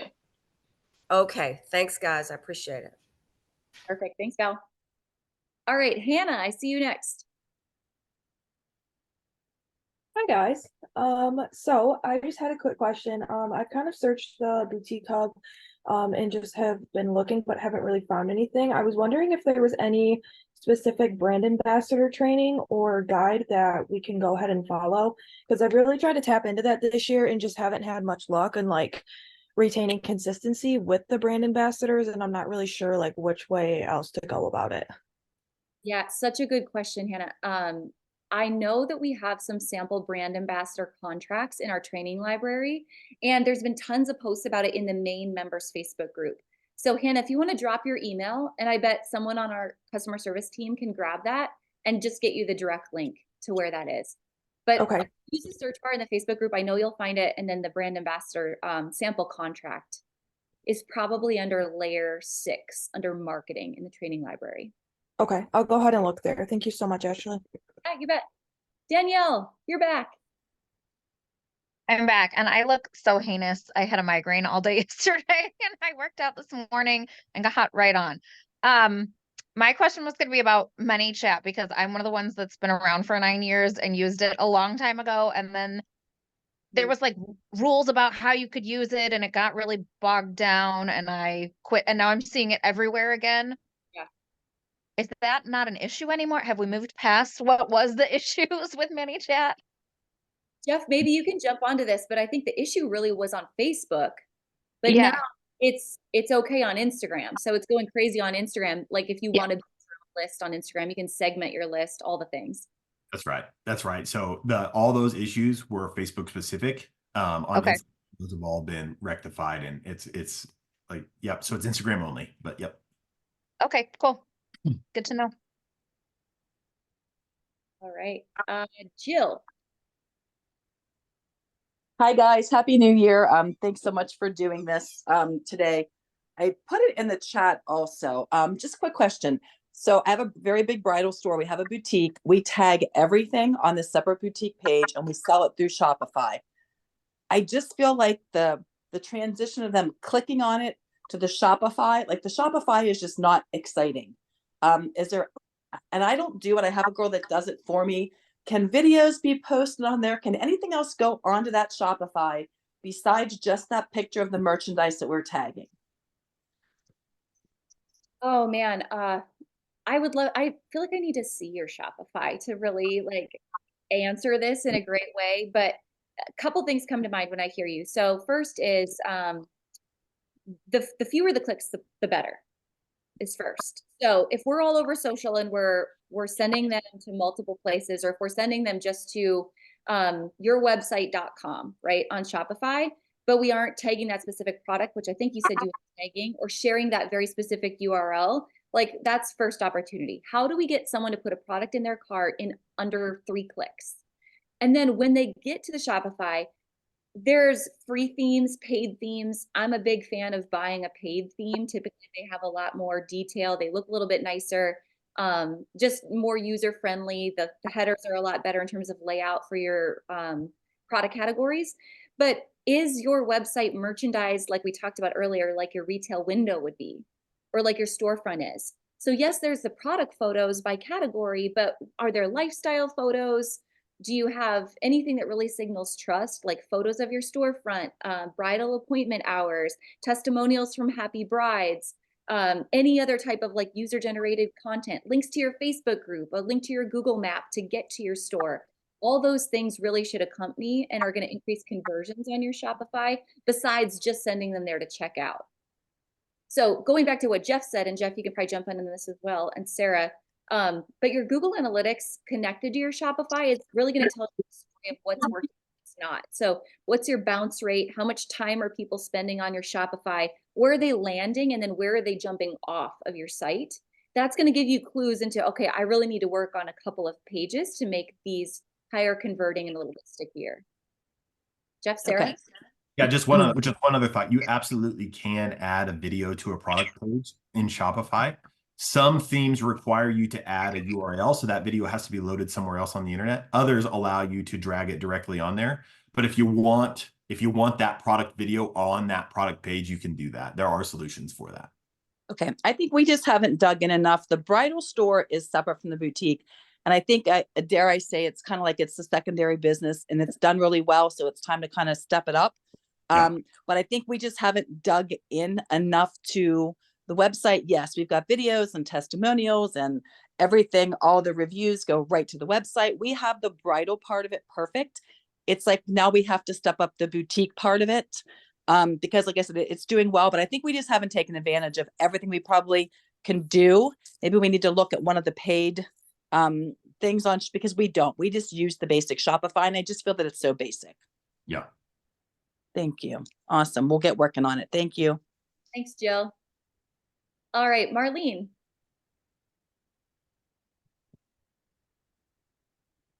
Good morning. Happy New Year, everybody. My biggest thing is defining my target audience. Again, I'm older, but I'm 60, but I'll dress like I'm 40 or 30. I have no problem because I exercise, work out. I'll wear a crop top with a jacket over it and a pair of high-waisted jeans. My audience will not. So we're kind of like being very conflicted now because the items like I'm picking out are things that I love, and I describe them in fit videos of like, you covers the junk in the trunk, so I'm not only showing crop tops like that kind of thing, but I think sometimes they don't take me seriously because I'm more youthful. I don't know what it is like that, I felt, and I know you shouldn't take offense by this, not one of my customers wished me Happy New Year. I mean, I did a nice big post, wish everybody happy, and nobody said happy. My two girlfriends that are on the page said Happy New Year, not one customer. But like, I just feel like I completely lost my audience last year, completely. And that's part of the problem with the business on Facebook. I am on TikTok. I have no problems on TikTok at all. I sell the same Judy Blue that I sell on Facebook, Instagram, and TikTok. I sell the same tops that are $70 on Facebook that I sell on TikTok. I have an older audience on TikTok. My husband and I go through TikTok. I get my news from TikTok, not TV.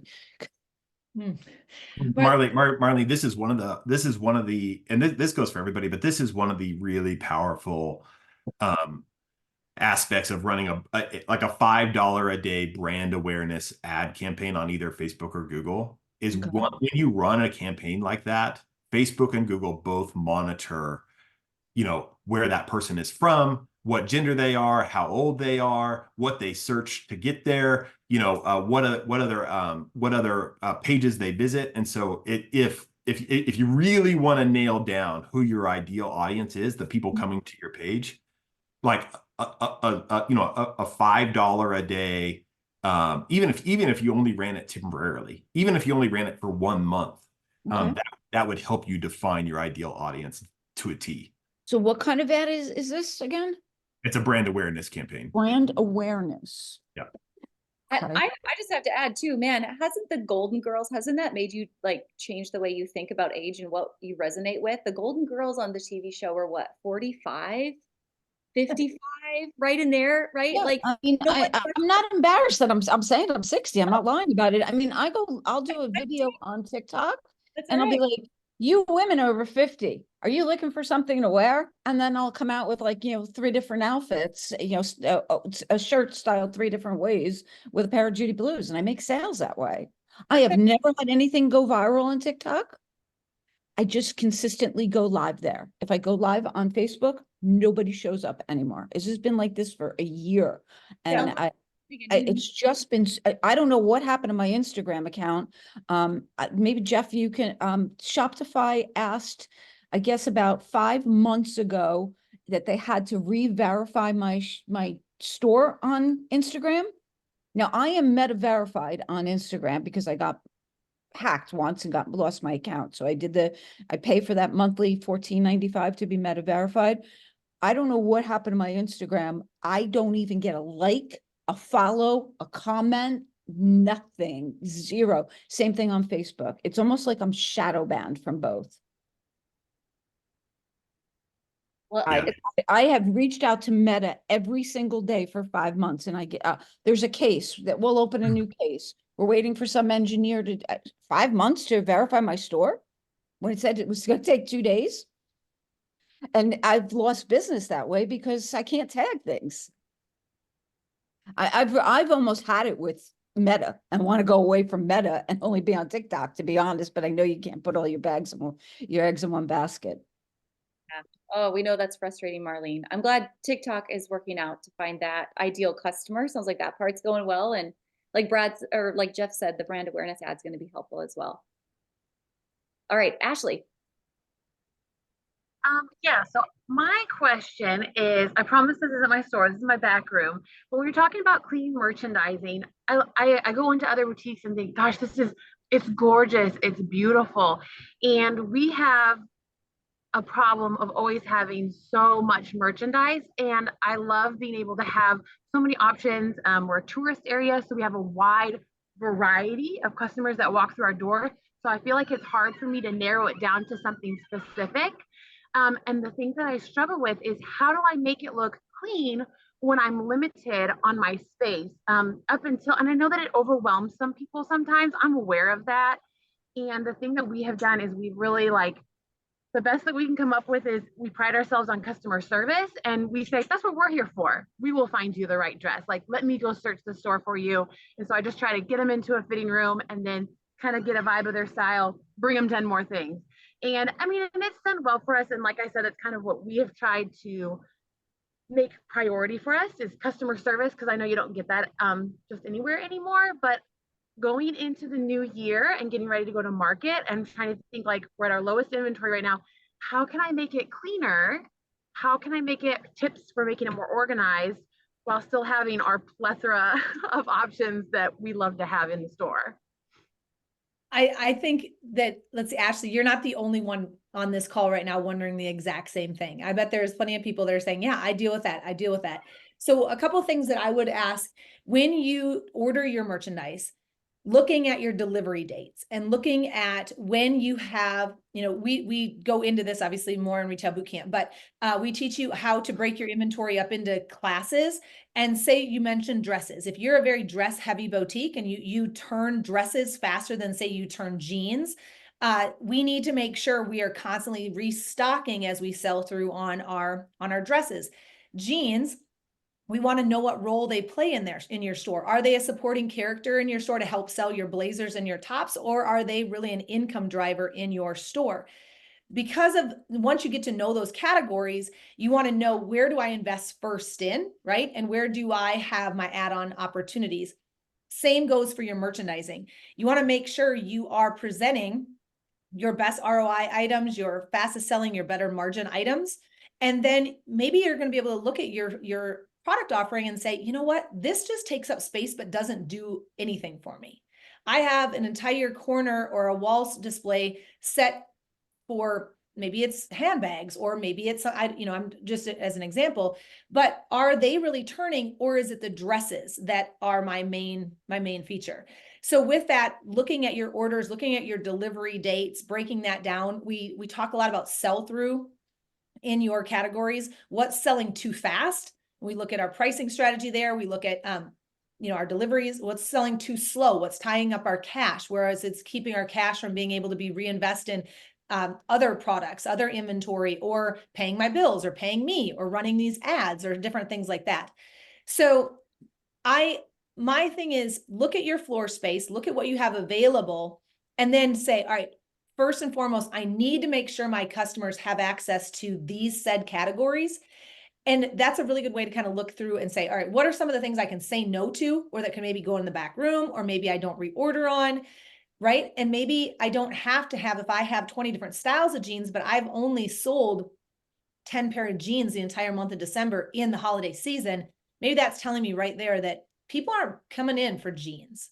They're really coming in for something else. So then replenishing. My thing on the overstimulation when it comes to merchandising is it can make people feel claustrophobic. It can make people feel like they're about to make a bad mistake. They're going to get their purchase wrong because there's so many options that they just have almost this buyer's like strangle, like I just don't know what to do. And then they choose nothing. So bringing out products to them, you sell through some dresses, you bring out different dresses. You don't necessarily have to show absolutely every dress you own to the customer. You can get their vibe and their feel, what they're looking for. And maybe you do have something in the back room. Maybe that's when your customer service really steps up and says, actually, you know what? I think we have the perfect dress. We just don't have it out yet. They don't have to know, well, hell, we ran out of room and we can't put it on the store floor. You can easily say, you know what? This just came in and I haven't even gotten it out yet. So hold tight. Let me go get it for you. Instead of having the racks where, I got to muscle the hangers apart and I'm afraid something might fall off a rack if I move something. Does that help? Yeah. I can talk forever about it, but I think it's okay to say not everything gets center floor space right now. There's some things that like what's aging out in your store right now? What's the crap that is gotta go? Make sure that is out there. So that way the focus is on that stuff, and that other thing and maybe you have to discount that to get it to move, but you don't bring in something brand new and then that more winter dress sits there and ages out and all of a sudden becomes extinct on your rack and you can't even give it away. Do you feel like when merchandising that it's more helpful? I mean, and I do think that's definitely be helpful to just have kind of things in the back, and it makes them feel more special, like, oh, I got something from the back. But do you feel like it's helpful to have it? I saw somebody in the chat had said like they do it by color, or I go back and forth. I'm like, okay, here's all of our basics. Okay, well, I'm gonna mix the basics in with, because this jacket would look cute with this dress. And I feel like I'm constantly trying to figure out like what is the best thing. And the only thing I haven't tried yet is a color, kind of like, here's all the pinks, here's all the blues, and trying to find a way to make it more visually appealing and not so overwhelming. I will say, so are your ceilings low? No, your ceilings are high. So you have the ability to go up. yes. And the eye can go up and down. The one thing about in a resort store, I'm assuming you said you're a resort, right? Yeah. You probably have a lot of color coming in, or often you have a lot of color. So it can help, especially in your type of a store, to do color stories. With that being said, you really want to make sure your staff is on point, that they know where said dress is, because if it's got the peach background and it's over there in the peaches, but then they see something, there's a dress over in the greens that they also think would be important. They want to make sure that staff is educated to know where every single thing is quickly, so they can go fill a dressing room with what the customer needs. Whereas versus if you have a full dress selection, a customer can be like, oh, like I landed on the dress page on the website. I know everything on this page is dresses. So some stores, color stores really, really work for, but your staff has got to be on point with helping your customers there, because otherwise a customer very well might get tired of digging. They might get a little overwhelmed and they might make it to 3 colors and think there's nothing here I want. And then the dress of their dreams was 2 sections away and say gray or black or whatever it was. So, if you have a customer that's like, I'm looking for a green dress, I'm looking for a Valentine's red blazer. Okay, obvious, red. There it is. That's what we need, right? But not every customer shops by that. So I don't, there's not a hard, fast rule of yes, definitely go color stories. It definitely works for some. I also saw some stores that went out of business because they would not move away from color stories. Yeah. So it really does depend. Sarah, Shala in the chat's asking, does the retail bootcamp talk about sourcing fixtures and hanging systems, which goes along with this question as well, if you were going to need new outrigging systems as well? Yeah, that is something I'm really excited about because yeah, we talk about that inside Retail Bootcamp. Actually, this picture that's on this slide right here in front of us is a picture from our LA trip that we took. Retail Bootcamp, we always go to LA in the fall, and we talked about outrigging systems and merchandising and lighting in this space. We walked through it and had visual demonstrations there as well. So yes, there's always something new. I'm a big believer in the merchandising and lighting component and face outs, waterfalls, all the things. So yeah, we'll bring that. We talk much heavier into that inside Retail Bootcamp for sure. And the consumer behavior changes all the time. So that is one reason why I love the lifetime access to especially Retail Bootcamp, because as we see something happening in the industry, you know, we want to bring that to everyone's attention in the class. Absolutely. And home and gift as well. Blue Dahlia just asked in the chat, is this also helpful for home and gift? For sure. Tons of home and gift. I saw someone talk about children's. We've got bridal, literally the range of all the boutique owners, boutique types inside. Are you guys ready to know who the giveaway winner is for today? Should we do that? I just got a text message, so I know who the winner is. I hope she's still on here. She can redeem it tomorrow if she gets back on. All right. Her Instagram handle, it's a her, I gave that away, is Honey, You Look Good. And her store is Honey Blue Clothing Gifts from Collins, Mississippi. Is she here? If she's here, we'll tag her. We'll tag her on Instagram as well, but she can DM us her address. And I will mail this out tomorrow. I'll mail you a new iPad. So tomorrow, you guys, again, we're going to be here at 10. We're going to answer a couple more questions here. We'll be back at 10, but I have a speaker for giveaway either tomorrow or Hadley's Sephora haul that she picked out for you guys. So we're going to do that. All right, we've got time for probably 2 more questions. So, oh, we've got lots of hands up, you guys. Let's go next. Aubrey, you're at the top of my list.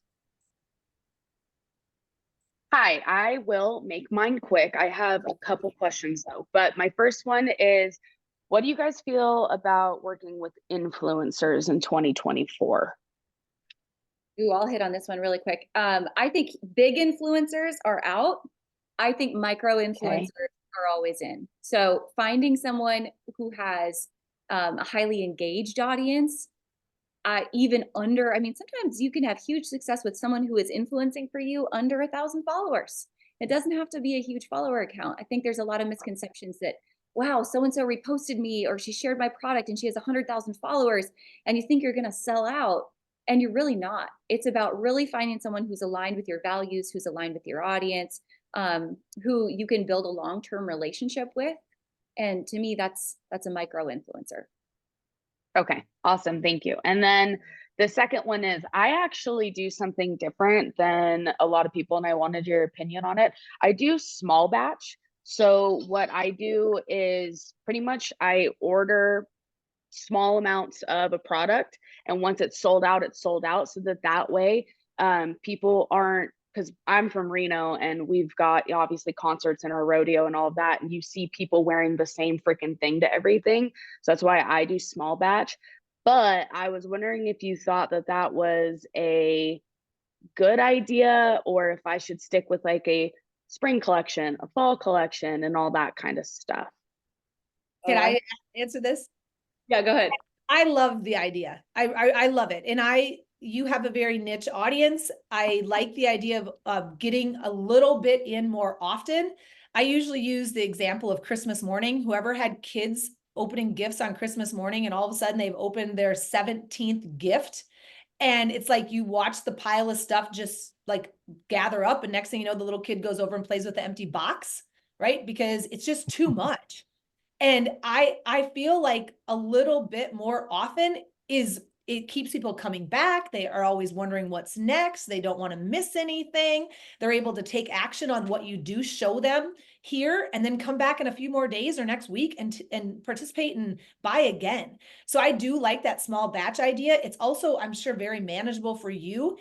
It also proves to you, if something does sell through really, really fast, and you do see that you have an opportunity to buy that in another color or get that back in, go deeper in it, maybe not that time, but another time, you can. I love learning from what's selling and what's not. One of my biggest issues is the large dump collection where people get in right now their spring break collection, but they don't have the floor space or the website space to put it out till, 2 months from now or a month from now. And it's taking up, they're paying for rent space in their back room or in their garage or whatever, and they've paid it on their credit card, but they're not showing it to anybody yet. And it's just tying up energy and cash and all the things. And then when they do dump it out onto their platform or onto social, it's literally like that Christmas morning dump of stuff where a consumer is just like, holy crap, I had $70. I'm going to buy one thing. And they don't end up even seeing 75% of the things you dumped on them. So I really do like the small batch idea. It's a lot of work because you have to keep up with it constantly, right? You don't want to let certain things go, get sold out where you start missing opportunity. But if you can keep up with it and manage it, I love it. I just want to jump in real quick. I don't know how many of you guys have this, the Small Business Marketing Handbook, but if you need ideas, and I see some really good ones dropped in the chat, but Shannon Gordon pours her heart and soul into this. So if you think about just January collection ideas, there's all kinds of small batch ideas right here, like a whole page of Ski Lodge Chic, Frosty Lamb, Winter Wanderlust, Caffeine Comforts, Winter Whites, New Year, New Wardrobe, Cozy and Comfortable, Back to Basics, January Blues, Athleisure, Warm Things Up. And we can get into February, the whole thing. But that idea of mini drops, I think, is great. We could go into the 4-part assortment plan. We could nerd out on this topic. Sarah and I love talking about really collections and serving a need in that way. So great question. All right, Shayna.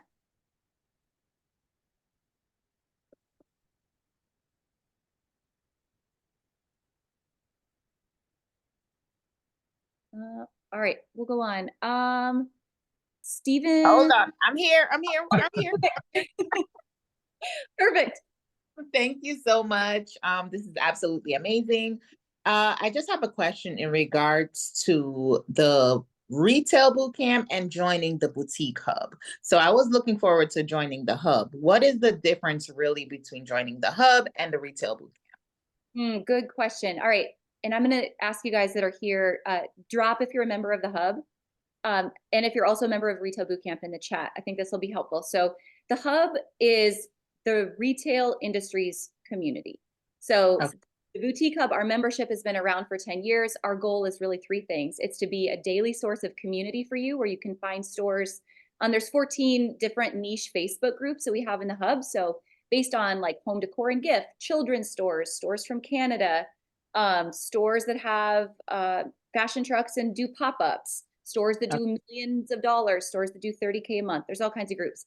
But community is the #1 thing in the hub. It's your daily go-to. And then with your online dashboard with the hub, we have a training library where we go live every single week with guest experts. We put all the training in the training library. We have discounts for our members. We have a wholesale platform. It's not fair. It's not Fashion Go. It's called Hubventory. About 1,000 brands on there that actually give discounts and free shipping to our members just for being a member of the hub every single day. So it's kind of like all the tools you need to run your business on a daily basis, and it's $39 a month. Okay, so I will. All right, so I will definitely join. Another question: what was that book that you just showed with the collection information? Shannon or Beth or someone, if you could grab this link. This is a Small Business Marketing Handbook. So this is actually. Is that on the website? This is not. So we have a few little handbooks that are pretty specific and in depth that you can instantly download. We'll share the link for this with you guys as well. So all kinds of marketing ideas. We've got one on the Ultimate Hiring Bundle. That one comes with Retail Bootcamp. There's a few others as well. So the difference in that, Gina, this and then Retail Bootcamp. Retail Bootcamp is like live group coaching. So in Retail Bootcamp, you get Sarah and I and Jeff and Shannon live like this to do Q&A every single week for 14 weeks. And then you can do it twice a year, every year, because it's like a lifetime enrollment of group coaching. Okay. Thank you so much. I love it. All right. Thank you. You're welcome. Okay. All right. Millie. Hi, Good everyone. to see you, Millie. Hi, how are you? Hi. Okay, I don't know if this is gonna be a long question, so but just basically what I'm trying to do is going to Facebook or Instagram. I'm trying to add my second location, and for some reason I cannot do that. So I don't know if this is a question for Jeff or if there anywhere I can get that information when you have basically Instagram, you see your location, your address, and then I keep my same Instagram for 2 of my locations. So I'm trying to basically sometimes use one location for one picture, a second location for a second picture. So all of that's located in your Meta business suite. it's in the Meta. So I have Yeah, to register. You have to log into Meta business suite. And then in the business settings, there's location and a multiple location setting in there. You have to add it in there. Perfect. All right. Thank you. Thanks, Millie. All right, Sarah Jameson. Hello. I owned Hair Shepherd Boutique in Sioux Falls, South Dakota. And at the end of April, we will be celebrating our 5th year anniversary of my brick and mortar location. And I'm hoping to finally implement a loyalty or rewards program. And so I just was wondering your thoughts on loyalty programs, and if you have any recommendations of apps that could integrate into Shopify, which is the platform for my POS and website. Yeah, awesome. Well, first of all, I'm from North Dakota, so Dakota girls. That's awesome. The Dakotas. It's the one state most people have never visited. It's okay. You should all visit there. It's wonderful. Yeah. All right. So what I would recommend, and I think most people would say, is Smile for Shopify. Sarah, would you add to that? No, I was going to say the exact same thing as far as the app that can work on it, is just so everybody knows that is an add-on app, not just Smile as far as, good customer service, but for sure that's a great one. The other part of that is be freaking consistent with what people get. Don't teeter-totter. When you set up a program, run it by somebody else, some sort of virgin ears that has no idea what you're talking about, and make sure it makes sense with them, because if it makes sense with them, then it's going to make sense with that problem customer. Smile, I think, makes it very easy for you as well. But don't just make up a program in haste. It is one of those things that I see a lot of stores say, oh, I'm going to start a program. And then they run it, and next thing you know, there's 1,000 questions that they can't really answer, and people don't understand it, and it gets really, really messy. And the more times you have to adjust that, the less confidence your customers have in you. Do you have any recommendations of resources to kind of read more up on implementing? It's something that I hope to implement at the end of April.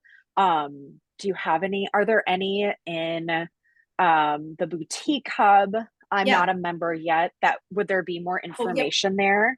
Yep, I was going to say we have a couple different videos about rewards programs, and also checklists for you inside the membership in the training library. So, but overall. Yep. As far as overall, if you're going to do a point system, back on dollars spent, if you're going to do, on transactions, if you are going to do something as far as, like birthday bucks or anniversary give backs, things like that. Those are always winners. Those make sense to people. People understand the more you shop, the more you earn, right? The point system. Mm-hmm. So keeping something there. Overall, you would recommend doing one. We have such a loyal customer following, and I just feel like it's a great way to consistently remember to reward them without just trying to remember. Yep. And I would build that. Something else we talk about in Retail Bootcamp a lot is the systems and processes inside your business. And this would be something that I would make as your standard operating procedure. It's just as important as all your marketing. If you want to run a rewards program, don't do it thinking people are going to sign up for it and then never use it, right? It's like gift cards. You ultimately want them to use those gift cards. Nobody wants to do gift cards and then hope people don't use them redeem them.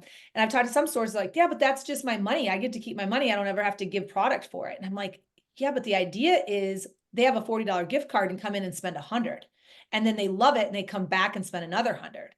And so the rewards program, I would build this into your monthly marketing offer, as far as building up your emails around your rewards program. Let them know, remind them, because people will forget, because the days of carrying around a membership card, people don't do that anymore, right? It's an app. It's something they have on their phone. So you need push notifications to remind Sarah, hey, Sarah, don't forget you have $10 for your, whatever it is, anniversary, or You know, it's your anniversary month. Yay, we're so excited. You know, hope you have a wonderful day. Here is your free gift. Come in and pick out a jewelry item or something like that. Really, the idea is get me in the door and win me when I get there so I spend more money.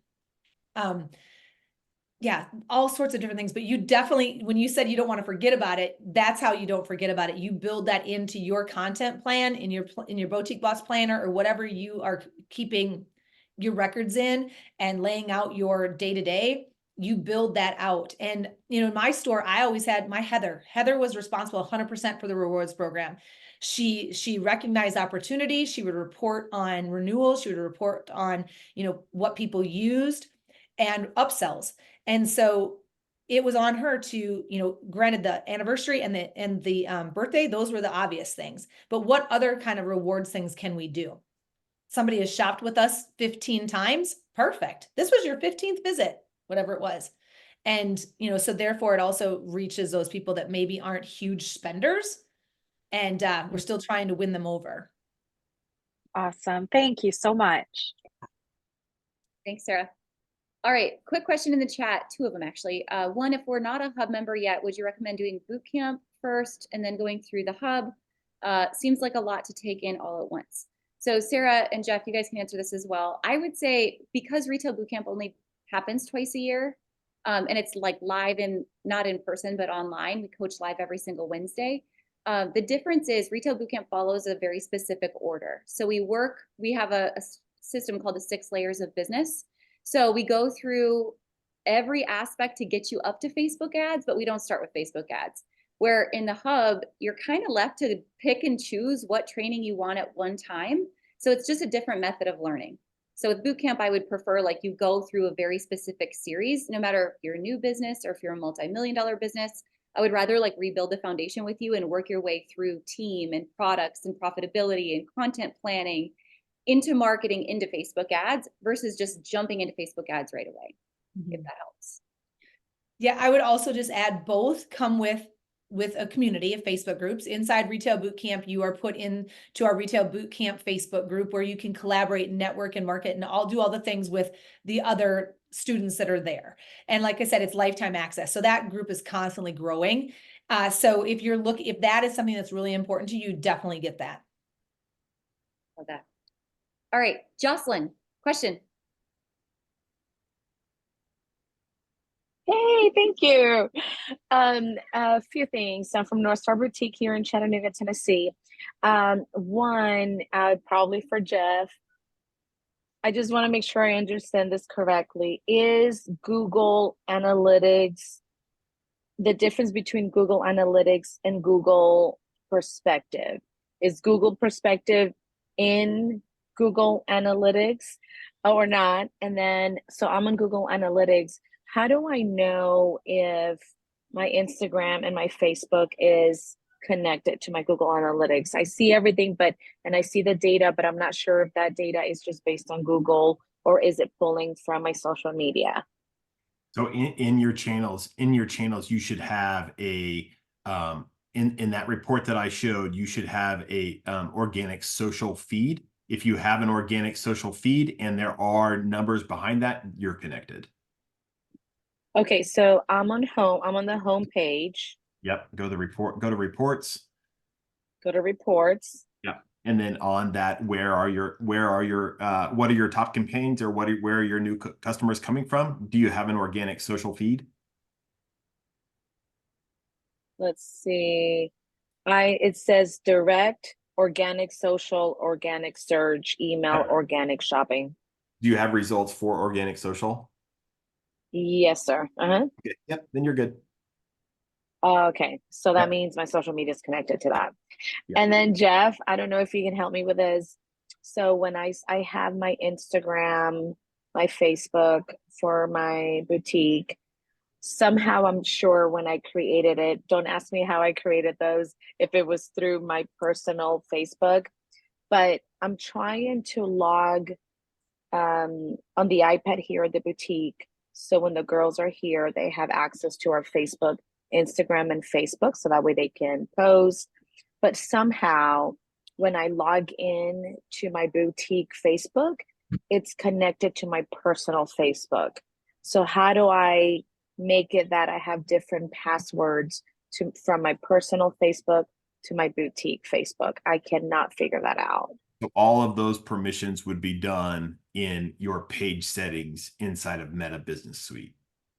Okay, so Meta Business Suite is the Yeah. place where we got to go for all Meta that. Okay. Meta Business Suite, all tools, page settings, and then people. You'd click on people, and then how you log in is under each person. Okay, but I'll be able to create two separate logins for that, even if because I didn't know if maybe perhaps I created my boutique Facebook through my personal, so I didn't know if that's always going to be linked together and I won't be able to disconnect those. And no, okay. No. Okay, thank you so much. Thanks, Jocelyn. All right, OG Lane and Co. Hi. Hi. Sorry you can't see me. My camera's not working, I guess. That's So all right. I had a couple questions. The first one is, so we started in October is whenever we really like kicked our business in. How do we like push our Shopify account, like our website? I've built the website, the whole thing. We've gotten like 2 orders from it, but we're struggling with like pushing it out and getting it out the door. Yeah, I would love to jump on this, Jeff. I'm sure you would too. It's not the field of dreams, right? It's not if you build it, they will come. It's going to come from you going live, you building a Facebook account, a Facebook group, an Instagram account, and getting incredibly consistent with your content. That's what's going to drive traffic. But here's a big miss that a lot of retailers make is you're posting on social, but you're not sharing a call to action. So let's go back to, I talked about those 3 content buckets, like the recipe, if you're going to build like a really strong social channel. First is engaging content. So that's like your quotes, your memes. Your only purpose with an engaging piece of content is to get people to stop the scroll and click. Like watch your video, comment, answer your question, fill out the poll, do the this or that, whatever. Just a click, because now you're tracking their data through Facebook and Instagram. The second piece of content is branded content. That's the engaging. It's going to make people want to see more of you behind the scenes. And then the third is your sales content. So the actual products. The big miss a lot of retailers make is when they're sharing their products, they aren't also sharing a direct link to that product on their Shopify account. So I'm saying, hey, go buy this new top, but I'm just saying it's at myboutique.com. But it's really at myboutique.com/tops/this top. So making sure you have a call to action and a purpose with every piece of content you share, and then you're just getting incredibly live. Jeff, do you want to add in an ad strategy behind that? No, I mean, that's really it. That's where you would want to start. And then also, the setting up your GA4, making sure that your page is indexed by Google. So Google's picking up your products, and the descriptions behind those products is an important step. And then, I mean, you're 100% responsible for your initial traffic. And like traffic will not come on its own. And so, I mean, so take your hat off as the website builder and take your hat off as the collection creator and put your hat on as the promoter. Like you got to go promote it now. And so it's a transition. Perfect. Willow Branch, I see your question related to this in the comment. Does Facebook actually push your post to the bottom with links? I find like this to be a real chicken and an egg. So either you don't share a link and you're just like farting in the wind, right? You have no call to action on the content that you're creating and you're hoping someone knows what to do with it, or you have a link and you're giving someone a purpose. So you really have to decide what's going to work for you. I would much rather share the link. It still shows up. I still see a lot of boutiques being successful with it and driving traffic with it as well. Yeah. I would just echo all of what you guys just said. And anytime you guys have a question like this, stop and ask yourself, when was the last time I just saw a website and I went to it and navigated all the way till I found what I was looking for successfully, right? Like people don't do it. We are squirrels. We need immediate gratification in so many things, and we don't have the time. And in the time it might take me to click off of something, go to your website, and then try to navigate to find it on your site. My kids have messaged me, my husband's called, something else has happened, and I've gotten 4 other notifications and I forgot what I was even doing. So get them as fast as you can. I love it. Thank you. Perfect. Thank you. All right. Man, you guys are awesome. These are such good questions. All of you have had good questions. I know we're almost at 2 hours, but there's still 500 of you here. Let's keep answering some questions. If Jeff and Sarah have time, we'll keep going. This is awesome. All right, Daryl.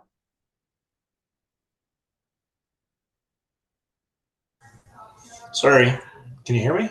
Yep. Okay. Sorry, I appreciate that you caught me off guard. I was doing a bunch of things. I didn't think I was ever going to get called. So, just actually, my one question is to Jeff, but to actually piggyback what you guys were talking about before, it's actually nice when you guys do your call to action for that tag. It actually brings that page up on Google Analytics, so you can actually see a direct conversion on that particular ad if you decided to want to find that information out as well. But my question to Jeff is, and to anybody else, is more on our organic search. It blows the doors off of any of our social search or anything like that. And I don't know why we're trying to dig into that, but I'm interested to know, because we were a brick and mortar and now we're kind of adding an online component. And so I'm wanting to, where should we drive our money? Is it Google ads or is it Facebook ads? And I know the conversion is better on Facebook.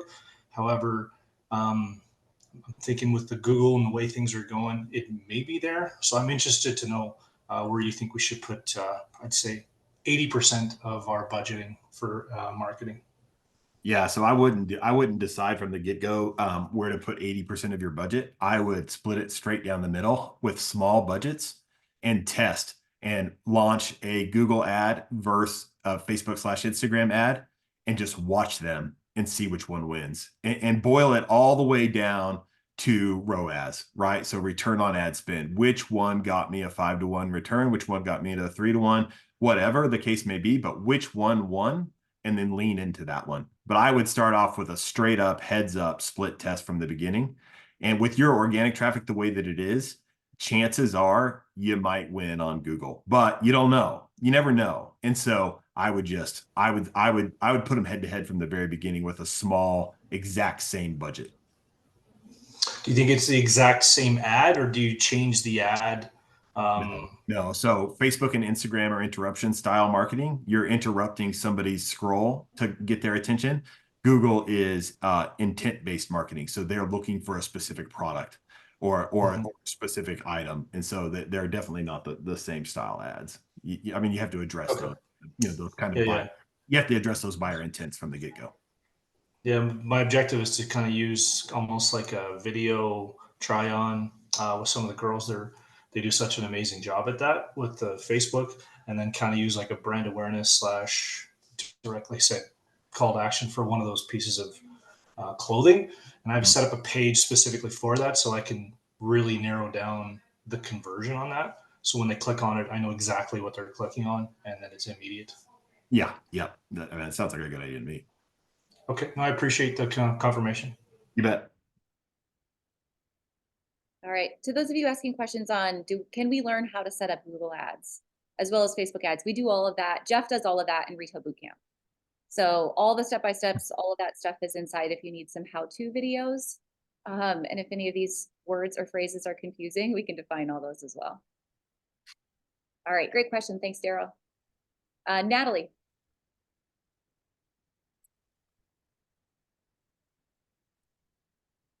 Hi, sorry.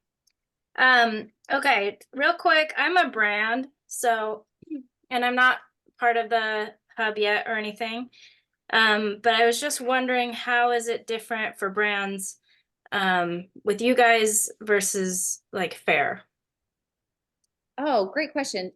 So we don't really compare ourselves to Fair because two things.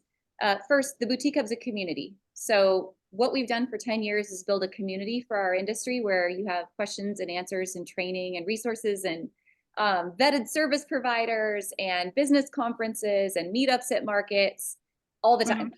So that's the number one thing that we do. And that is for boutique owners and for brands as well. So we have some private Facebook groups for brands and meetups for brands. We have a mastermind that both boutiques and brands are part of. That's a big piece of it. The second big piece is the education. So we do live wholesale brand training every single week inside of our groups. So when you're, if you're wondering, how do I set up at a trade show, or how do I do email marketing as a wholesale brand, all those things, we train on that all the time. We also have some brands that have gone through retail boot camp as well. So that's a big part of the process, education. And then the third piece is the wholesale piece. So when we started the hub several years ago, our wholesale connection was a big part of that. And it was just in a Facebook group, and it still is. So our wholesale brands inside of our Facebook group can sell to boutique owners. You can share your latest products. Boutiques can say if they want more information, that sort of thing. And then just last year, we built Hubventory. So it's hubventory.com. It's our own wholesale platform. We believe in building something that's really affordable for brands. So rather than large commission, it's a flat 5% no matter what. And then you can upload customers for a 0% commission option as well. So we try to make it really sustainable for the brands and then cost effective for the boutiques. You don't have to be a member of the hub to shop on Hubventory. But if you do, there's a number of brands that are doing the free shipping or have massive discounts for boutique hub members that buy on the platform as well. We built it to be kind of like Pinterest for wholesale. So like Sarah was talking about the collections earlier, we have a budget tool built in. We have an ROI calculator built in, and then we have all of these boards. So if I was going to go and plan out all of my Valentine's boards, my St. Patrick's Day boards, I'm going to plan my inventory so I can buy smarter, and then I'm going to add it to my cart and purchase it. But we want to make sure the retailers that are using the platform are making really sound business decisions and buying things that make sense from brands that are vetted and trusted, not just some sort of like Shein knockoff from China, but like actual great wholesale brands as well. Okay, so the hub, or joining that, is there any separate pricing for brands that we have to pay to be part of Hubventory or anything? So it's just one membership. So when you're a part of the boutique hub as a brand, you're also automatically a part of Hubventory. As a boutique owner, it's $39 a month. As a brand, it's $49 a month. Okay. And then, so you said the retail boot camp is also good for brands. What percentage would you say is good for brands versus boutiques? Great question. Sarah, you can help me out with this, but here's how we lay out boot camp. We do what we call the 6 layers of retail. So Jeff likes to call it the 6 layers of lasagna, and we aren't going to hold that against him. But we look at it like this. Every layer, I think, is beneficial both to boutiques and to brands. So we start with the foundation layer, which is operations plans, identifying your ideal customer, branding, merchandising, essentially anything that comes with it. If I get hit by a bus tomorrow, what happens to my business? But also, how can I be a CEO versus an entrepreneur? So time management, leadership. We've invested a ton at the boutique hub in going through a process called EOS, Entrepreneurial Operating System. So we try to bring some of that into retail bootcamp as well. So that's layer 1. That's both retail, wholesale beneficial. Layer 2 is about products and profitability. So we go through managing your finances, running a lean business, using QuickBooks, reading your reports, optimizing your cash flow, as well as inventory management. Sarah, you can jump in on layer 2. It's your baby. Yeah, I would definitely say, if you took that accounting class and bookkeeping class in high school and in college, it was not a bookkeeping for retailers, right? It was not a bookkeeping for construction company.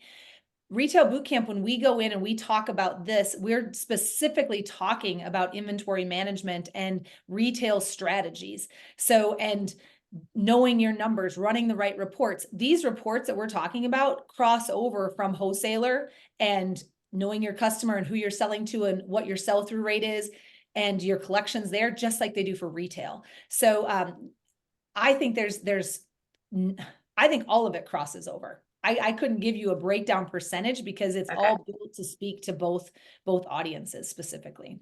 Okay.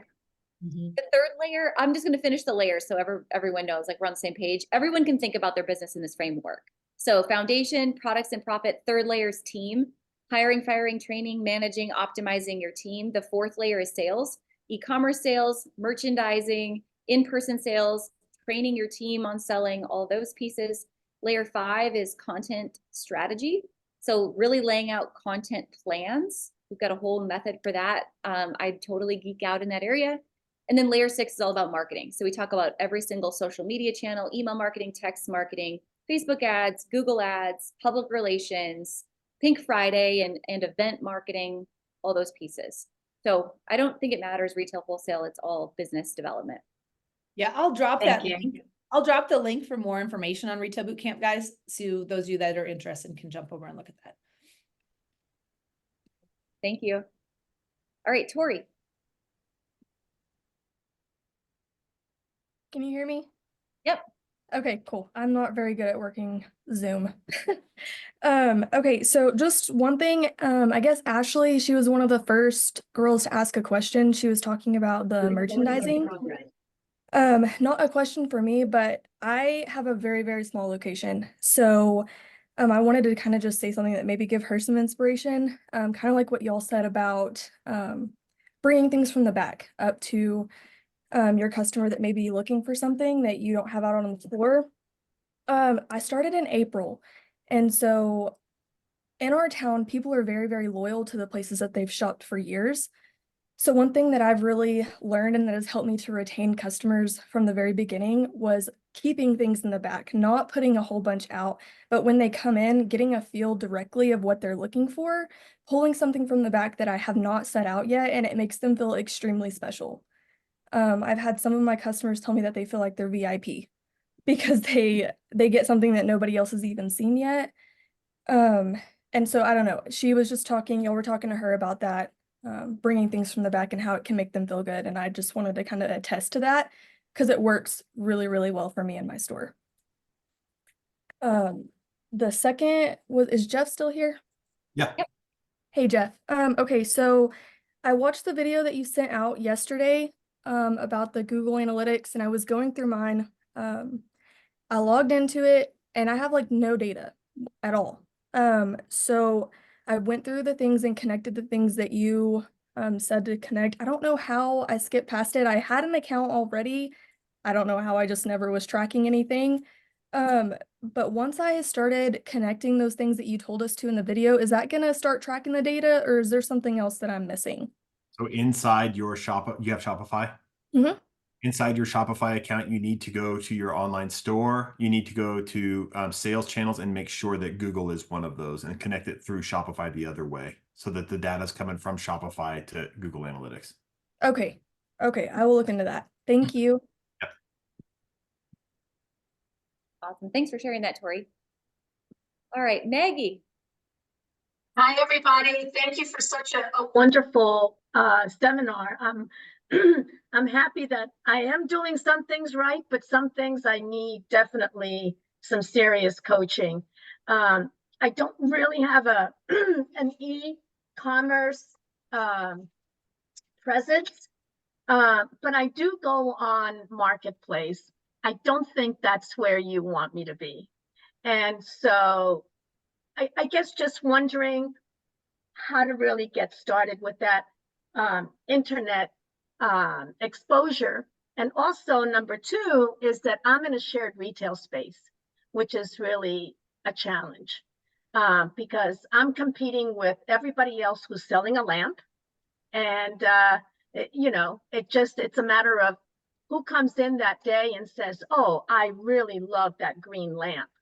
But there's another green lamp over there that's really nice too. So how to stand out in your store, and also marketing for me, I guess, are my two questions. I know they're kind of, it's the $20 answer, but just anything to get started really with e-commerce.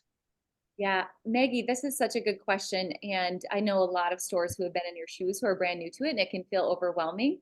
Sarah, I know you've got a number of stories you could share here as well, but I would just ask first, are you on Facebook and Instagram? Are you marketing on social media currently? Yes, I do, but it's on Marketplace. I really don't have any other platform for, showing my merchandise. Yeah. I think before you go down the road of creating a Shopify site and doing traditional e-commerce where you're wanting to, ship out products and do all that, which is a whole nother animal, I would say for you, probably your best bet is just getting your own Facebook page, building your brand with your own Facebook page where you're taking photos, you're posting every day, you're talking about Maggie's favorite picks. This is what I just dropped off at the shared marketplace this week. just all the behind the scenes of your brand, because you're wanting to make your customer remember you, not the lamp. I want to shop from Maggie. Yes, her green lamp might look like someone else's green lamp, but I like Maggie because I've been following her on social media. I trust her. I know that, you know, she's got family, she's got a big why behind her business. She's shared her story. She shared like kids helping, you know, pick out these green lamps, whatever it is. They're going to have more of an affinity to you. They remember you long after they remember what they bought from you. So Okay, so I do have a Facebook page for just my store and my yeah, but I don't really get a lot of hits or anything like that. It's really just my friends that are going on there and saying, oh, I like these earrings, or I like that, you know, that vase. So I guess, you know, how to just pump that up a little bit is where I'm kind of stuck. Yeah. Have you gone live? No. Video. Video is a huge aspect of it. If you want to pump it up, I think video, behind the scenes, maybe increasing the frequency of what you're posting. Remember the three pieces of content I talked about: branded, engaging, and sales content. Like really making sure you've got that product mix in there and you're really hitting in those three different areas on a daily basis. All three of those. And I guess you talked about boosting also, Jeff. So do you think that that's a good idea or not really? It's a good way to start. I mean, it's a decent way to start. It's a good way to get your feet wet. Mm-hmm. You can worry about ad manager later, but if you're wanting to drive traffic, I mean, you can boost. Just don't go crazy. Yeah, well, it's expensive. Yeah, it's expensive. Yeah, so what I do is I do tag the store that I'm in, and you know, I was kind of hoping that that would be well, that is kind of like the way to go. You need to be able to let people know where your merchandise is. And so I've done that, but I guess you're right. Just really putting more content on there every day, no matter what it is, you know, it's a floral arrangement that I made, or yeah. So, all right. Well, thank you so much. Really, really good information on here.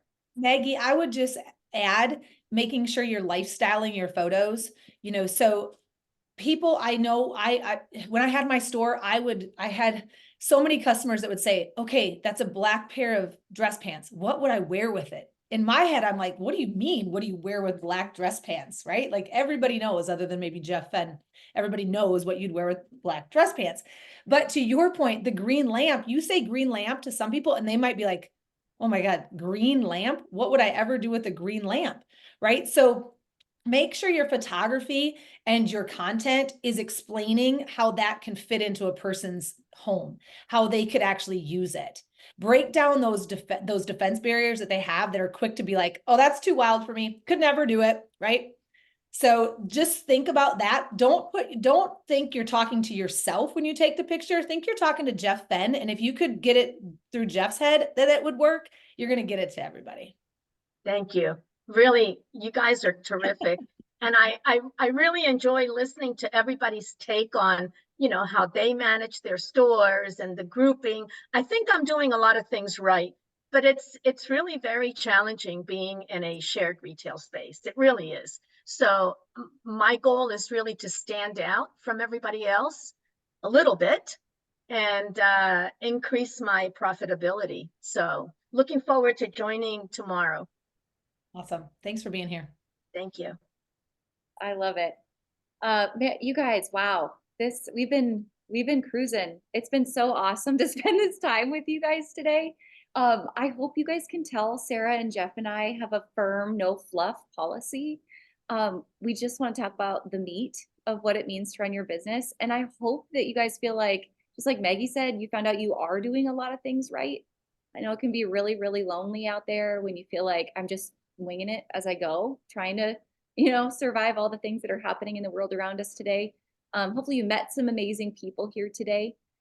We'll be back tomorrow and the next day, 10 a.m. each day, Central Time. We will have a recording, but you obviously get a ton more when you're in person. I always say I want the recording and then I never watch it. Anyone else do that? It's just, okay.